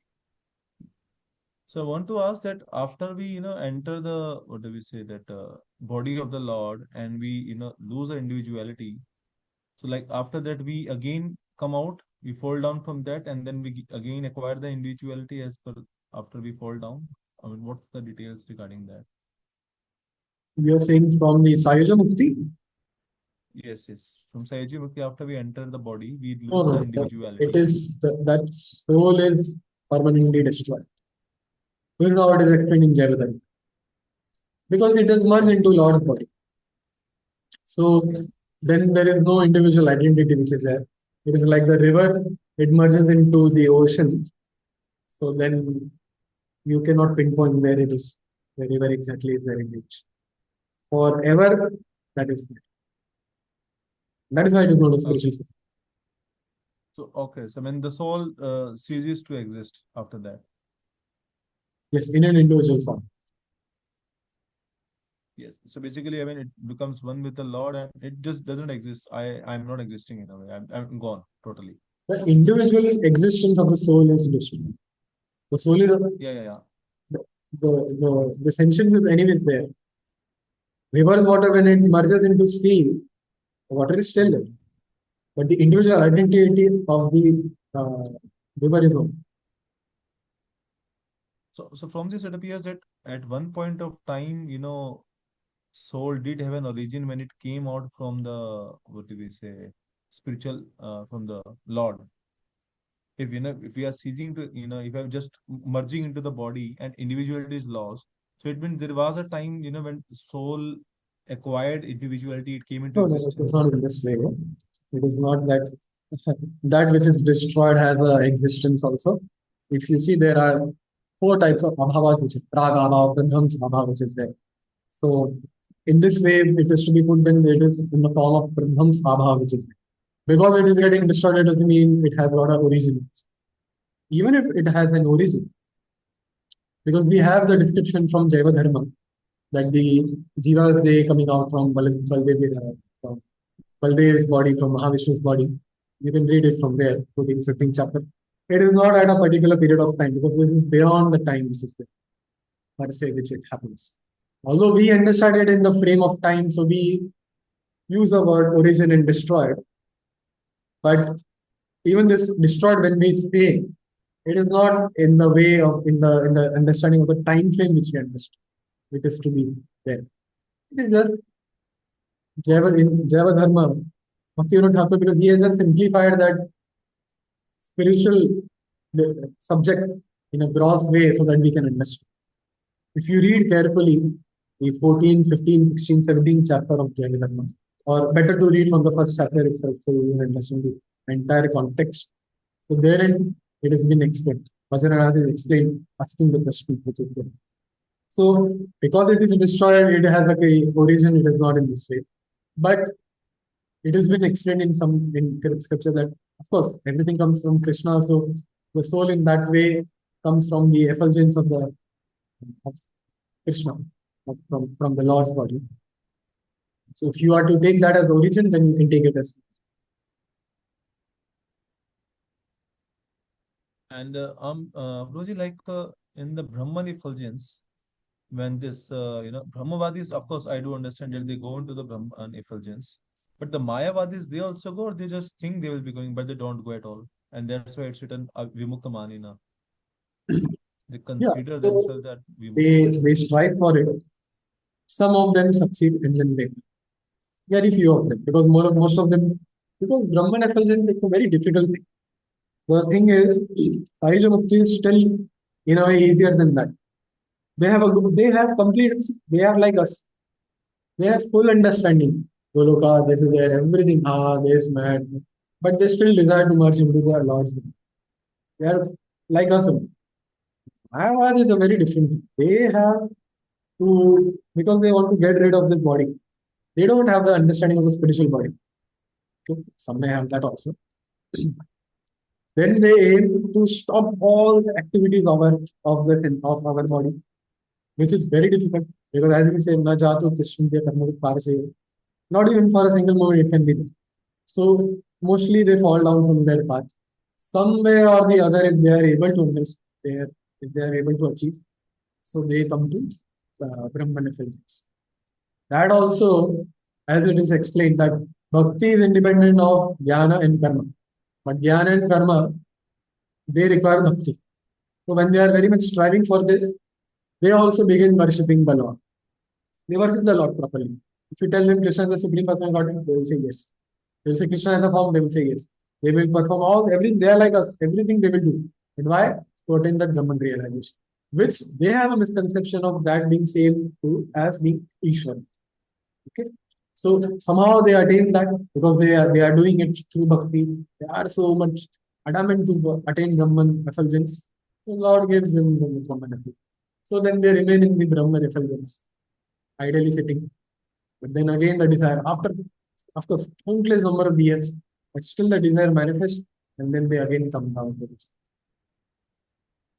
But don't we hear that Maya, like Brahmavadis, of course, they accept, like Brahmavadis, what I know is that they do accept the form of the Lord, but they are more attracted to the impersonal form of the Lord. But regarding Mayavadis, we hear that they totally deny the Lord's form, that the Lord's form is made of three modes, and therefore they are aparadi.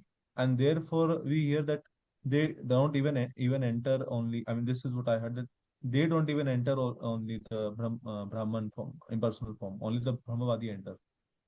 That's what I'm saying. When they are in the Mayavad understanding, they don't enter.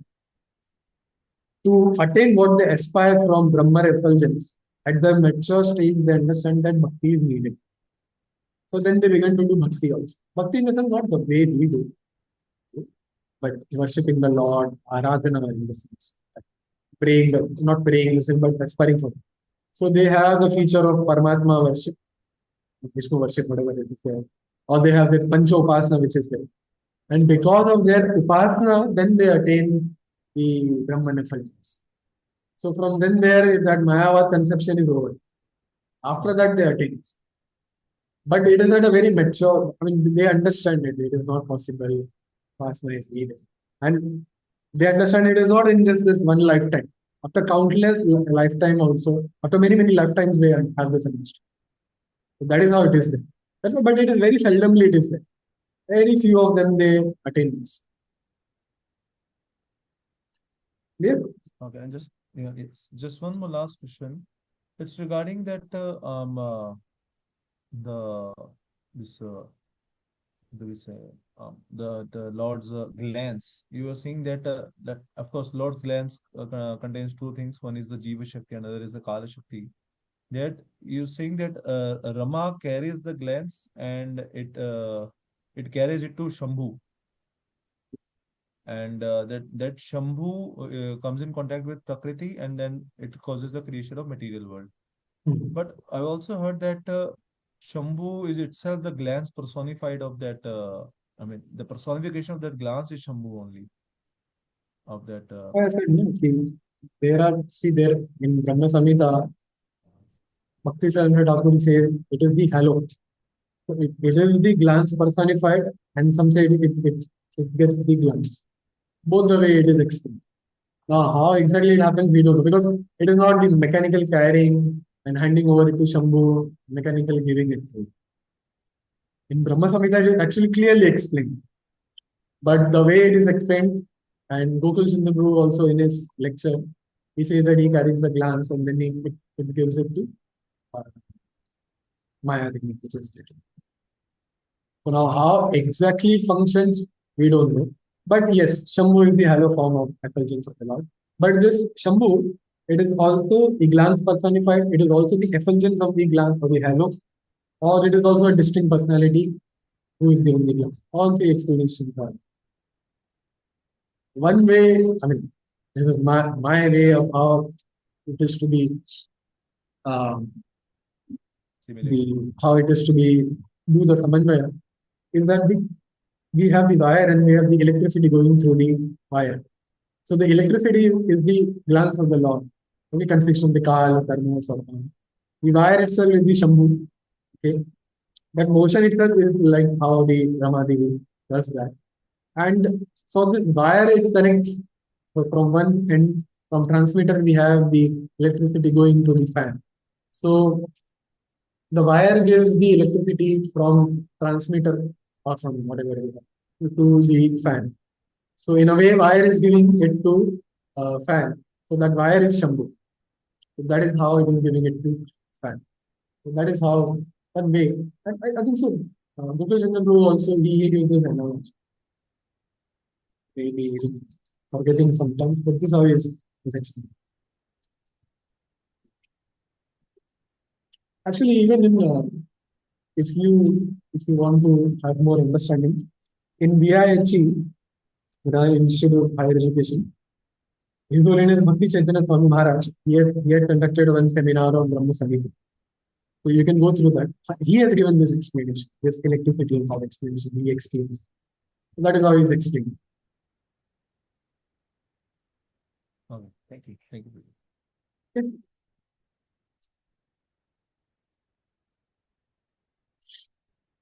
Anyway, so uh, herein,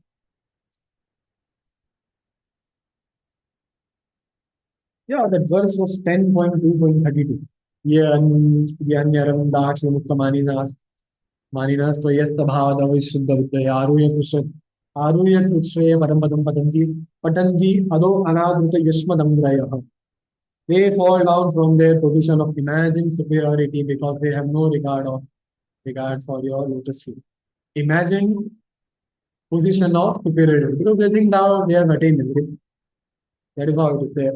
Vishwanath Shankar Thakur in commentary to this, he says that Avishuddha Buddhaya, impure intelligence, because of such foolishness, they are called Avishuddha Buddhaya. The Nanis are not the Nanis are not Vishuddha, really pure, though they have purified their heart by controlling lust and other material urges. By the cultivation of knowledge generated from such painful practices, such as austerity, sense control, they attain liberation. Liberation meaning permanent effulgence. It is to be understood, however, that even when this what I was explaining, it is to be understood, however, that even the jnanis must possess some mixed bhakti, for without bhakti, they cannot attain liberation in this life. The Lord says, the Brahma says, Shreya Shrutim Bhakti Mudasyate Vibhu Klishyate Vedu. So that they somehow give up the path and again engage into the path of cultivation. Patanti adho, fall down. Without bhakti, the goal of jnana becomes like a mirage. And eventually the jnani falls down into the material existence again. Anadurtaya amgraya. So, anyways, that is there. But Shakti Thakur explained that there are two types of bhakti practice as a limb of jnana. The jnanis practice bhakti as a little bit because the scriptures say that jnana cannot be perfected without the touch of bhakti. So they worship the deity, but they take it as an illusory form of the Lord and they worship with disrespect. Others simply worship because of material attachment without discernment. That is the Sakam Karma, which is there. Also, from Dharma Samhita, from Java Dharma also is there. I'm unable to find that reference. Java Dharma, chapter number 17. It is being explained that there are three kinds of Padamuktas. Aishwaragata, those who are attracted to Bhagavan's features, opulence. Madhuryagata, attracted to Lord's feature of sweetness. Brahma Jyoti Gata, which we are talking about, Brahman effulgence, those who are attracted to Bhagavan's impersonal effulgence. Those who are attracted to his opulence during their period of regulated service become eternal associates of Sri Narayan, the master of the spiritual world, and they achieve Salokya Mukti, the opulence of residing in this planet. Jivas who are attracted to Lord's sweetness during their period of sadhana attain higher service role. Jivas who attempt to merge into the impersonal effulgence during their performance of sadhana attain Sayuja Mukti when they are liberated. They merge into their effulgence and are thus completely destroyed in the form of Brahma Sayuja. That is how it is. So now this is different from the Brahman effulgence. So, anyways, so now with this being done, anything such as what?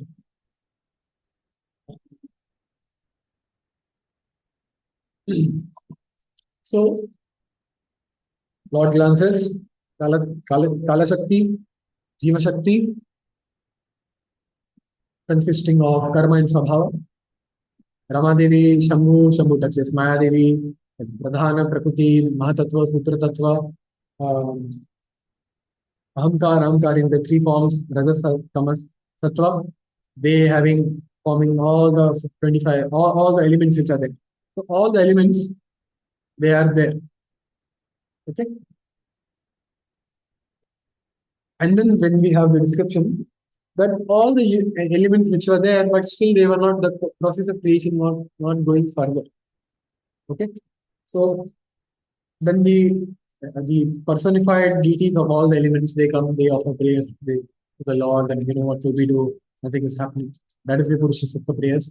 And then the Lord again glances, and then he enters into each of the elements along with the Kala Shakti, the Karma, and Swabhava. And then he causes the cohesion of all the elements which is there. Okay, then it is explained.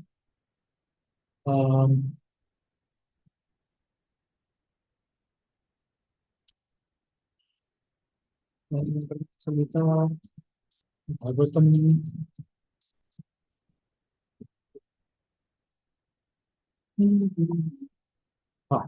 11.24.9. Impelled by me, that is by his glance, all these elements combined to function in an orderly fashion together gave birth to the universal egg, which is my excellent place of blessing. So this prayers of the presiding deities is given in 3.5.59 to 39 to 15.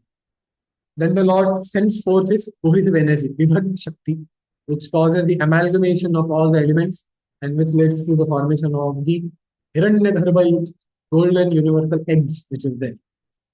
Now, so in Bhagavatam it is explained. So the elements which are there, the Lord impels and then they merge and they create the universe.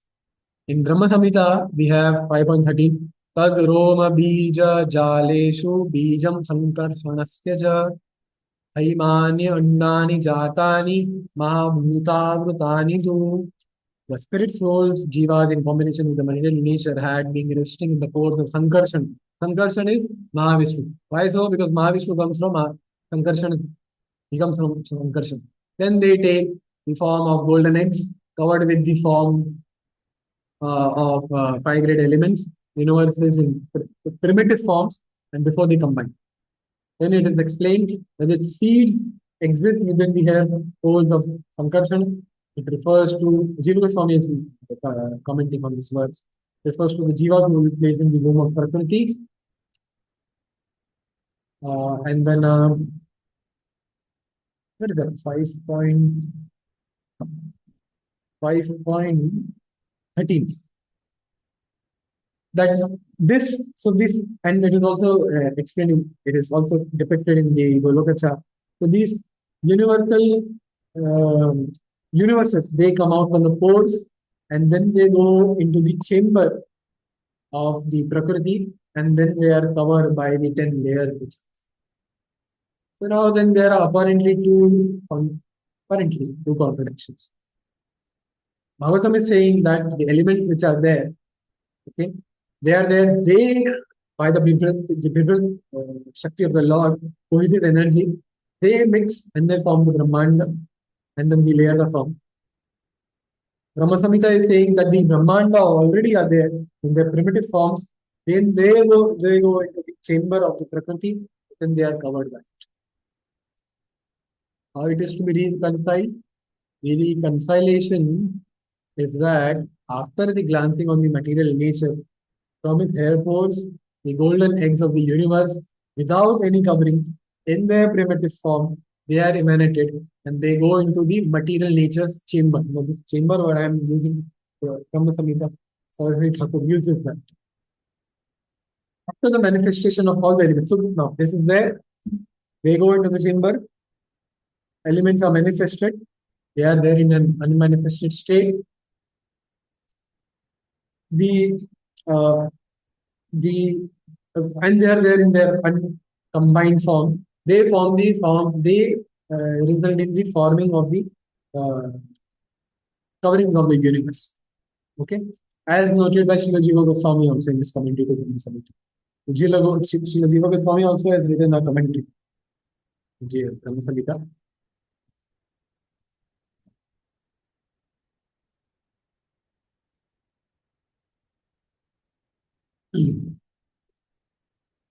And and he explains over there, they take the form of golden eggs covered by the four rock elements in a subtle and combined state. And when they are mixed and when they combine, so when these elements they are combined by the cohesive energy, they become functional for making the planets and celestial bodies inside the universe. So understanding is that they combine, no doubt. But by that they become functional. Okay. So the cell phone is already there, but when you turn it on, then it is actually in its manifested form, so to call, and then you the it is being combined. This is also corroborated in Dhamma Samhita text 19. That all the ingredients of the creation which had been previously made their appearance remain separate from each other because they did not have the potency to combine. The first Purusha, the Adi Purusha, the Mahavishnu, decorated with its spiritual potency, brought them together through his potency of Maya and entered a state of divine sleep. Because this was done and then he again slept. So which is there, okay? It is to be understood. And the Lord by his energy of cohesion appearing through time, then as Antaryami entered into the 23 elements which are there. So as an Antaryami, he entered into all the elements. Earth, water, fire, air, ether, mind, intelligence, ego, uh, genitals, anus, eyes, ears, everything. And then the formation of the layers are there. So the universes, they are go into the chamber, and then there are layers which are formed into the universes.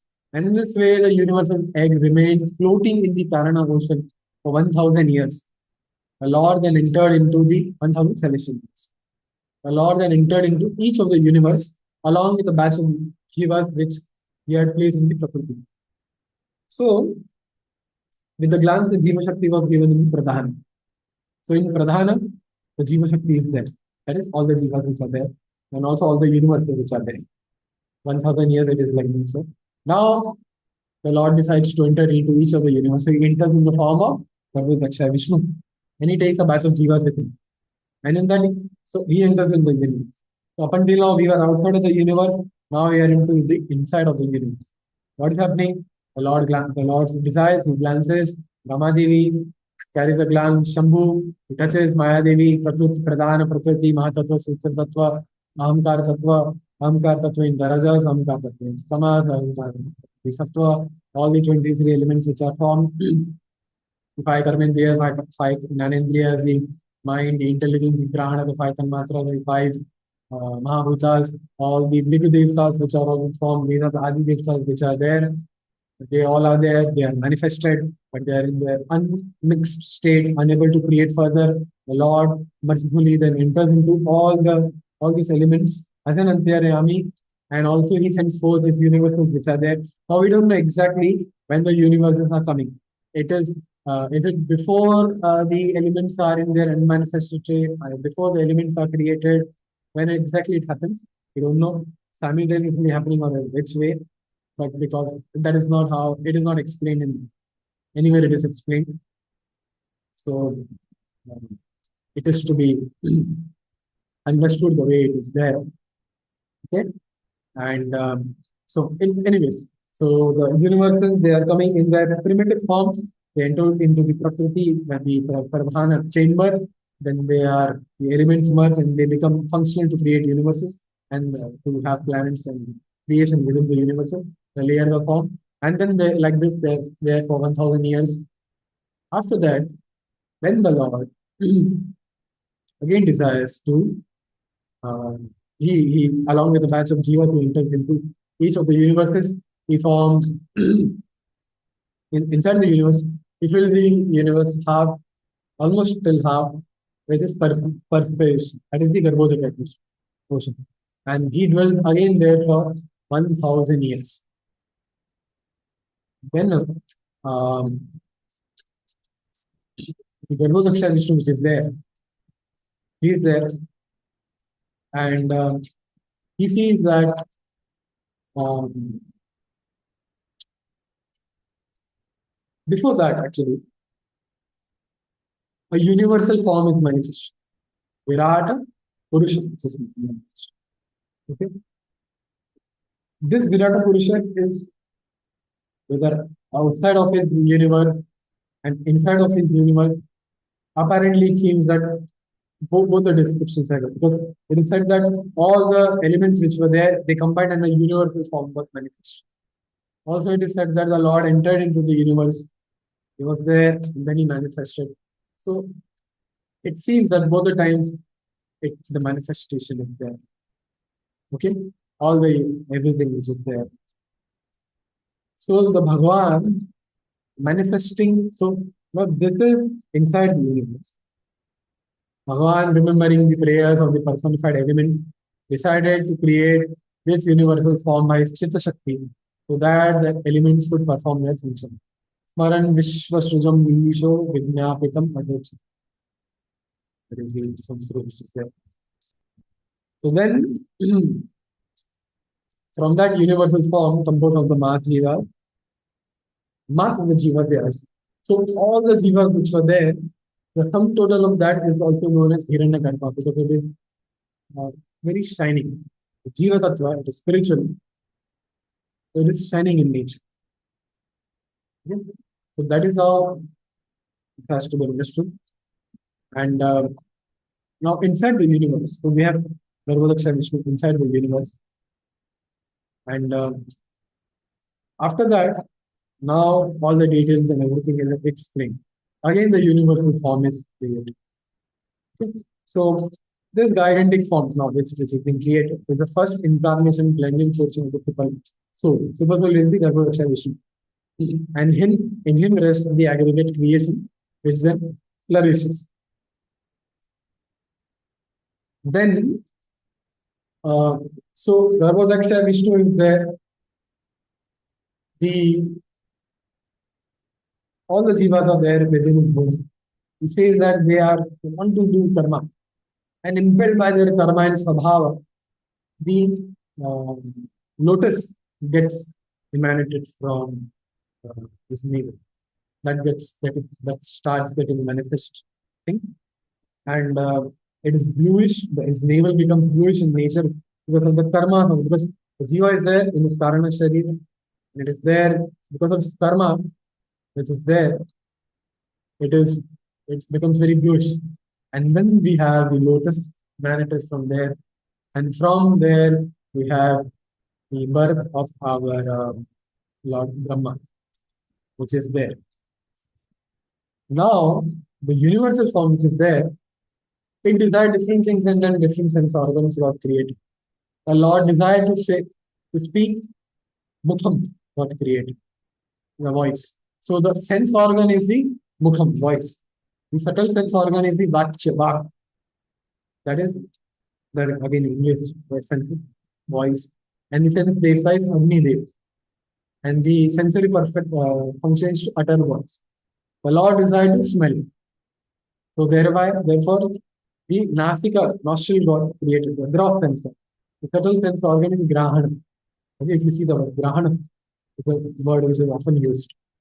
The sense organ is vayu or Ashwini Kumaras. Both the things like that. Then, so like that, I mean, because due to lack of time, I'm not covering. But then all the sense organs, everything got created. Abdomen, legs, gross sense, the skin, everything got created. Okay. Uh, for Buddhi, the Deva is Brahma. For Ahankar, it is Rudra. For Chitta consciousness, it is Vasudeva. For Hridaya, Mana, it is Chandra. For palate, for tongue, it is Varuna. For skin, it is Mahiruha. For abdomen, it is Nadya Deva. Abdomen, Kukshi, like the part of the intestine. The vein in the intestine is Nadya Deva. Nah, the demigod of all the rivers. Parts of the intestine, Samudra Deva. Navel, Mrityu. Anus, Mrityu. The genitals, Prajapati. Legs, Yagna. Hands, Indra. Gross, skin, Charma. So we have this Vayu. That's why we have a form of Vayu which is there. We said that we are able to get the sensation because of the Vayu. And also said that because when we have the problem of our stomach, Prabhupada explains in the purport to that verse. He says that the recommendation is to go and bathe in ocean. So why it is there? Because the connection is there. The presiding deity of the Samudra is for the presiding deity for the veins is the in the abdomen is the Nadi and the Samudra. So everything is actually related. I mean, it is not the subject matter of this course. In some other course, when we'll discuss about the Agama Santras, when we'll actually discuss about the metaphysics course. So this is the, you know, the back front end of whatever we have. But there is a back end also how it functions. But it is very difficult to explain and to understand because there is some qualification which is required to understand. Because everything is very very there are very cross references which are there from Agamas, from Jyotish, from Yoga Shastras, from Ayurveda. Okay, so there are very cross references which are there, but it is very interesting. Many doubts which we have, it gets cleared. Okay? Not necessary to understand because ultimately it is pertaining to this material world only. But for functioning, for our proper well-being, for functioning also out of curiosity also. If one has that knowledge, okay, then only we can actually understand. Because it is very difficult. And the problem over there is that metaphysics which is there are different gradations that. So through there is a Shakta understanding also. So through Shakti, that how Durga is the behind everything, so her Dasha Vidya and everything, you have all the experience. Everything you can well explain. Through Shaivite also you can explain. And then we have Vishnu, Mahavishnu, like the Vaishnava explanation, which is there. So therefore, it becomes very problematic. Okay, so it is difficult, but some other Fourth we will discuss. Now to talk about the Virata Purusha and Virata Rupa and Virata Purusha, Virata Purusha, there are two different forms. Virata Rupa means the what Krishna showed to Arjun, that is a material form, composed of the material elements. Virata Purusha is the three Purusha avatars, Karana Vishnu, Garvadaksha Vishnu, and Shirodaksha Vishnu. They are known as Virata Purusha. Why so? Because they are huge. They are known as Virata Purusha. But this is Virata Rupa Purusha. In our Bhagavatam, we have many places the description of the Virata form, universal form. That is the Virata Rupa. In 2.1, where all the 14 planetary systems are explained as the different parts of the Lord. 2.5, all the different ingredients they are explained as the form of the Lord. This is why when Lord Brahma is answering to Narada. 2.10 also, what we were discussing, when I said the Lord desired to do this, this happened. The Lord desired to here, here. So this is explained from 2.10 what I was speaking about. The prayers which are there in the universal form, that is also universal form, which is happening outside of the universe. 3.26 also, Lord Kapila explained the characteristics of all the different elements and their manifestations. And he also described how all the manifestation of all the senses representing deities from the body of the universal form, they wanted to wake up the Lord. And it is said then, why you entered the body? It originated. Also, we have an additional form of detail which is there, but I suppose due to lack of time, tomorrow we will cover this. The prototype demigods, which is there. So I think so. Tomorrow we can cover it. In a way, Sarga is covered, which was the topic for today. Our Lord Brahma is born. So Lord Brahma is not born. Now, what he does is his uh, he birth is done. His austerities, his prayer, his process of creation, so on and so forth will be discussed tomorrow. And tomorrow also we will succinctly describe the vertical and the uh, spiritual, the vertical and the horizontal description of the universe. That also we will cover brief tomorrow. Okay, just remind me, I'm also noting down to cover the proto type demigods because this is very important. We will also understand the five forms of Shiva, how Shambhu, Sadashiva, Shambhu, and then prototype Shambhu, Shiva, Rudra, like that. And if you count, then it comes out to be five. And the three forms of uh, Brahma, and also the different abodes of the Lord. So this also we will be covering tomorrow. Actually, we wanted to cover it today. Anyways, so that we will cover. So if there are any doubts, then we can take. Otherwise, we will call it for the day.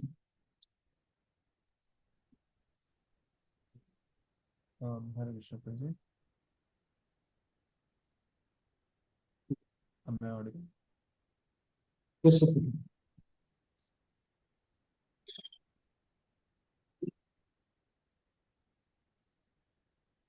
Yes, Prabhuji. Yeah, Prabhuji, I just want to confirm that, at one side, this presiding deities and Ahankar, Mahat Audible. Tattva Pradhan. You are not audible. I'm not audible, is it? Hare Krishna, Hare Krishna. Hare Krishna, Hare Krishna. Yes, please. Am I audible now? Yes, yes.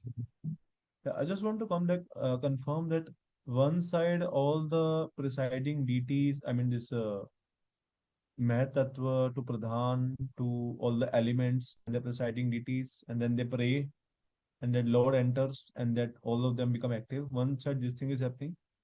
One side, this golden eggs are coming out from Karna Daksha Vishnu, and that all those golden shells go into the what do we say, that word used, I forgot the word used by Bhakti Siddhanta Thakur, in The the chamber of chamber. the Yeah. And then all that that thing Mahat Tattva and that all the elements, then they enter each of those golden universes, and then the golden universe develop 10 layers. And so is this till this thing I'm right, that these two are happening separately and then they merge? now whether these two things they happen side by side or not, we are, I don't know, because it is not explained. That after the unmanifested elements which are there, when the Lord enters into them, and then the uh, simultaneously it is happening, or before that or after that. Uh, Mostly it may be happening simultaneously, or maybe perhaps after a long period of time. Uh, so when the universes enter into the chamber, the layers are formed. That is formed by the elements. Also inside the universe, also so that the planets and everything they can be created, they kind of make it functional. Now it is by exactly entering into it, because it cannot be said, because after Garbhodaksha Vishnu enters with a batch of Jiva, and then they make it function. So how exactly the elements they make the universe functional is not clear, but it is clear that they make the universe functional. One is the coverings which are formed, which is there, when and they remain in the shape of thousand celestial years, and then Garbhodaksha Vishnu enters into each of the universe. Yeah. In this thing, Prabhuji, like I'm giving my side of view from the scriptures. Like what we hear is that after Lord enters as Garbhodaksha Vishnu into the universe, and then all the planets are manifested, all the elements are there, but none of the elements work, and all the presiding deities are seeing why the elements are not working, and then they pray to the Lord, and then the Lord enters in the form of Shirodakshai Vishnu in each of the elements, as we see na, that Andantarastham, that Shirodakshai Vishnu is the Vishnu that enters into each and every atom, after which all the elements work. So from this thing, it appears that first, this universe appears, and then Lord enters in the form of Garbhodakshay Vishnu. Then elements enter, but still none of the elements are able to work. Then Garbhodakshay Vishnu expands at Shirodakshay Vishnu, and then he enters each of the element, and then they start working together. Is it possible? It is not in this way. Andantara Padma, that is because it is explained that as an Antaryami, the Lord is entering into each of the elements. It is nowhere explained that it happens inside the universe. It is because in Bhagavatam only, and also in Brahma Samhita separately, if you read it chronologically, it is explained in Bhagavatam, the elements were there in unmanifested state. They could not create further. The Lord entered into them as Antaryami. After that, they mix up and the universal eggs are created. So this is before the creation of the universe, of the universes. So of course, it is happening outside of the universe. In Brahma Samhita also, 5.19 it is explained, all the elements which were there, but they could not create the Lord, which is Chit potency. He enters into Antaryami and then it is formed. So this is happening outside of the universe. There is another, so as I said in 3.6, which is there, inside of the universe also, the Garbhodaksha Vishnu enters, and then again the universal form is mentioned. This form. In the elements, they again enter into it. And when Vayu enters, then the Lord comes into consciousness. He's always conscious, but he's not kind of responding. So that happens. That explanation is. But that Andandara Parama, it is not, see, it is not explaining a sequence in the creation. It is the tattva which is being explained. But in each and every anu, the Lord is there.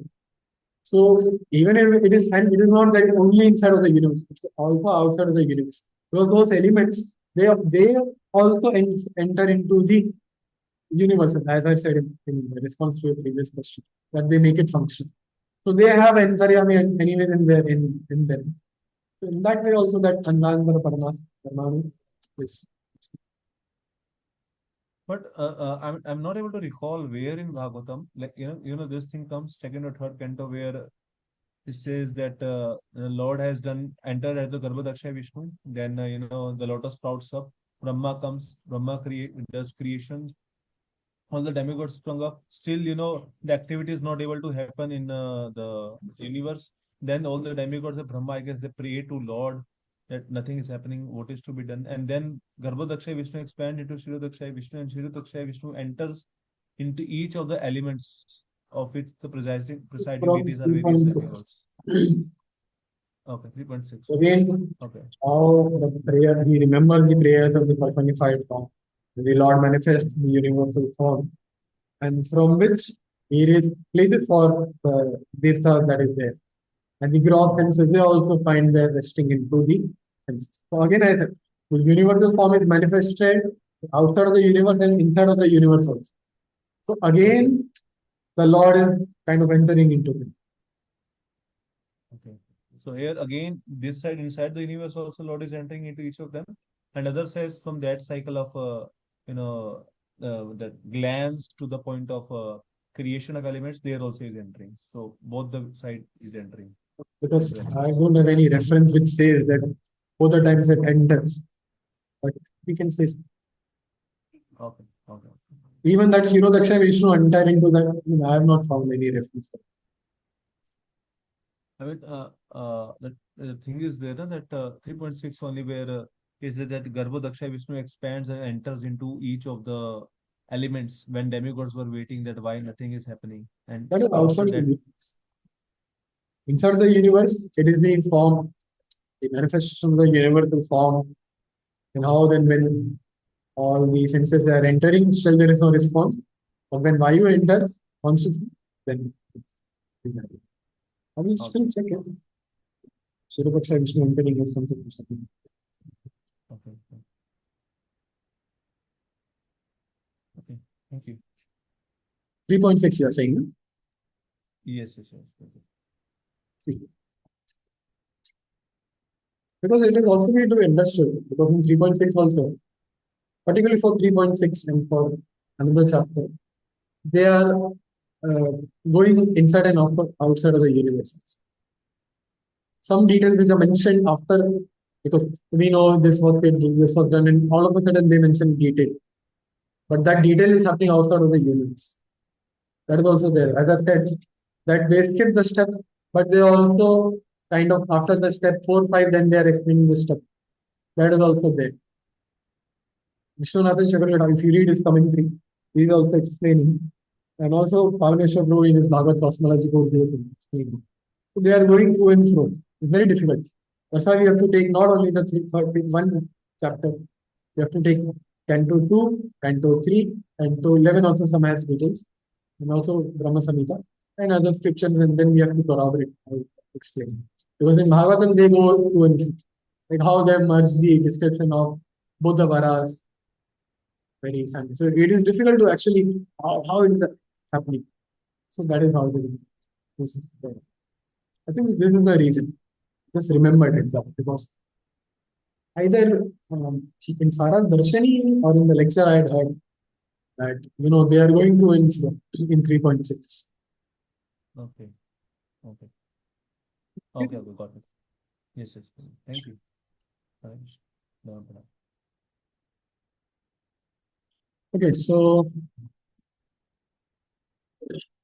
other things we will cover tomorrow, paper type and all those details. So we'll call for the day. Yam Brahma Varunendra Rudramruta स्तुन्वन्ति दिव्यसवे वेदै साङ्गपदक्रम उपनिषिने गायन्ति यं सानना ध्यानावस्थिता तद्गतेन मनसा पश्यन्ति यं योगिनो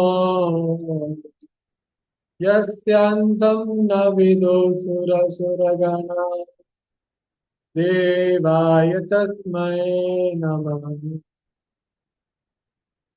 ॐ पूर्णमदः पूर्णमिदं पूर्णात् पूर्णमुदच्यते पूर्णस्य पूर्णमादाय पूर्णमेवावशिष्यते ॐ शान्ति शान्ति शान्तिः. Thank you very much. Hare Krishna. Prabhupada ki jai.